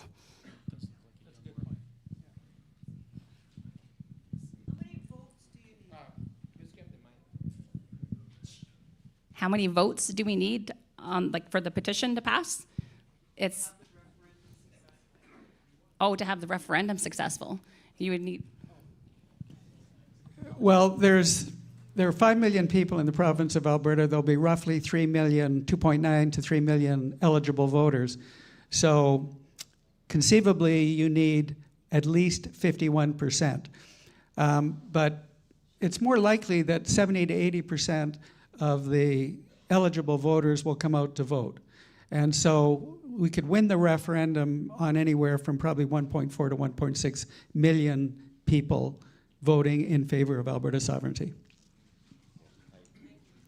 Dennis and I were talking about this before.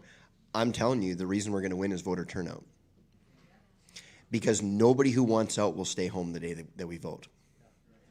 Right? I will tell you right now, the polls heading into it, they're going to show that we're going to lose. They will. They'll show it. I hope they do. So that maybe people will stay home. And I always encourage people to vote. But we know that we're going to get 100% voter turnout, and we know that the naysayers are not. I think 1.4 gets it done.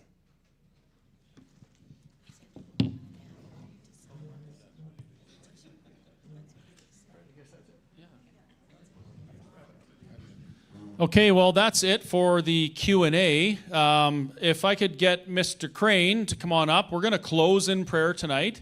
Generally, we open in prayer, and the reason we do that is because we believe in the supremacy of God and the rule of law, and we want to make sure that everything we do is according to the faith and the values that built this country and this province in the first place. So, there he is, right there. But I am full of hope. This has been a good evening. Thank you guys so much for all your studying and for being willing to stand up and be counted, or at least laughed at. God bless your ever-loving socks. Let's pray, would you? Father, we are so thankful tonight. We are full of hope, and we haven't had hope in a long time. And I thank you for the freedom that we do have, We thank you for this exciting opportunity in front of us. And Lord, would you guide us? Would you give favor and bring us wise people? Continue to bring us wise people like this tonight to help us. And Lord, I'm asking for unity in this province. I dare ask for that. What a beautiful thing that would be. So, Father, we want to glorify you with everything we do, and we ask you to help us do that. Thank you again so much for this night. Thank you for these people, and we pray that you will continue to guide and lead in the name of Jesus. Amen. Thank you so much.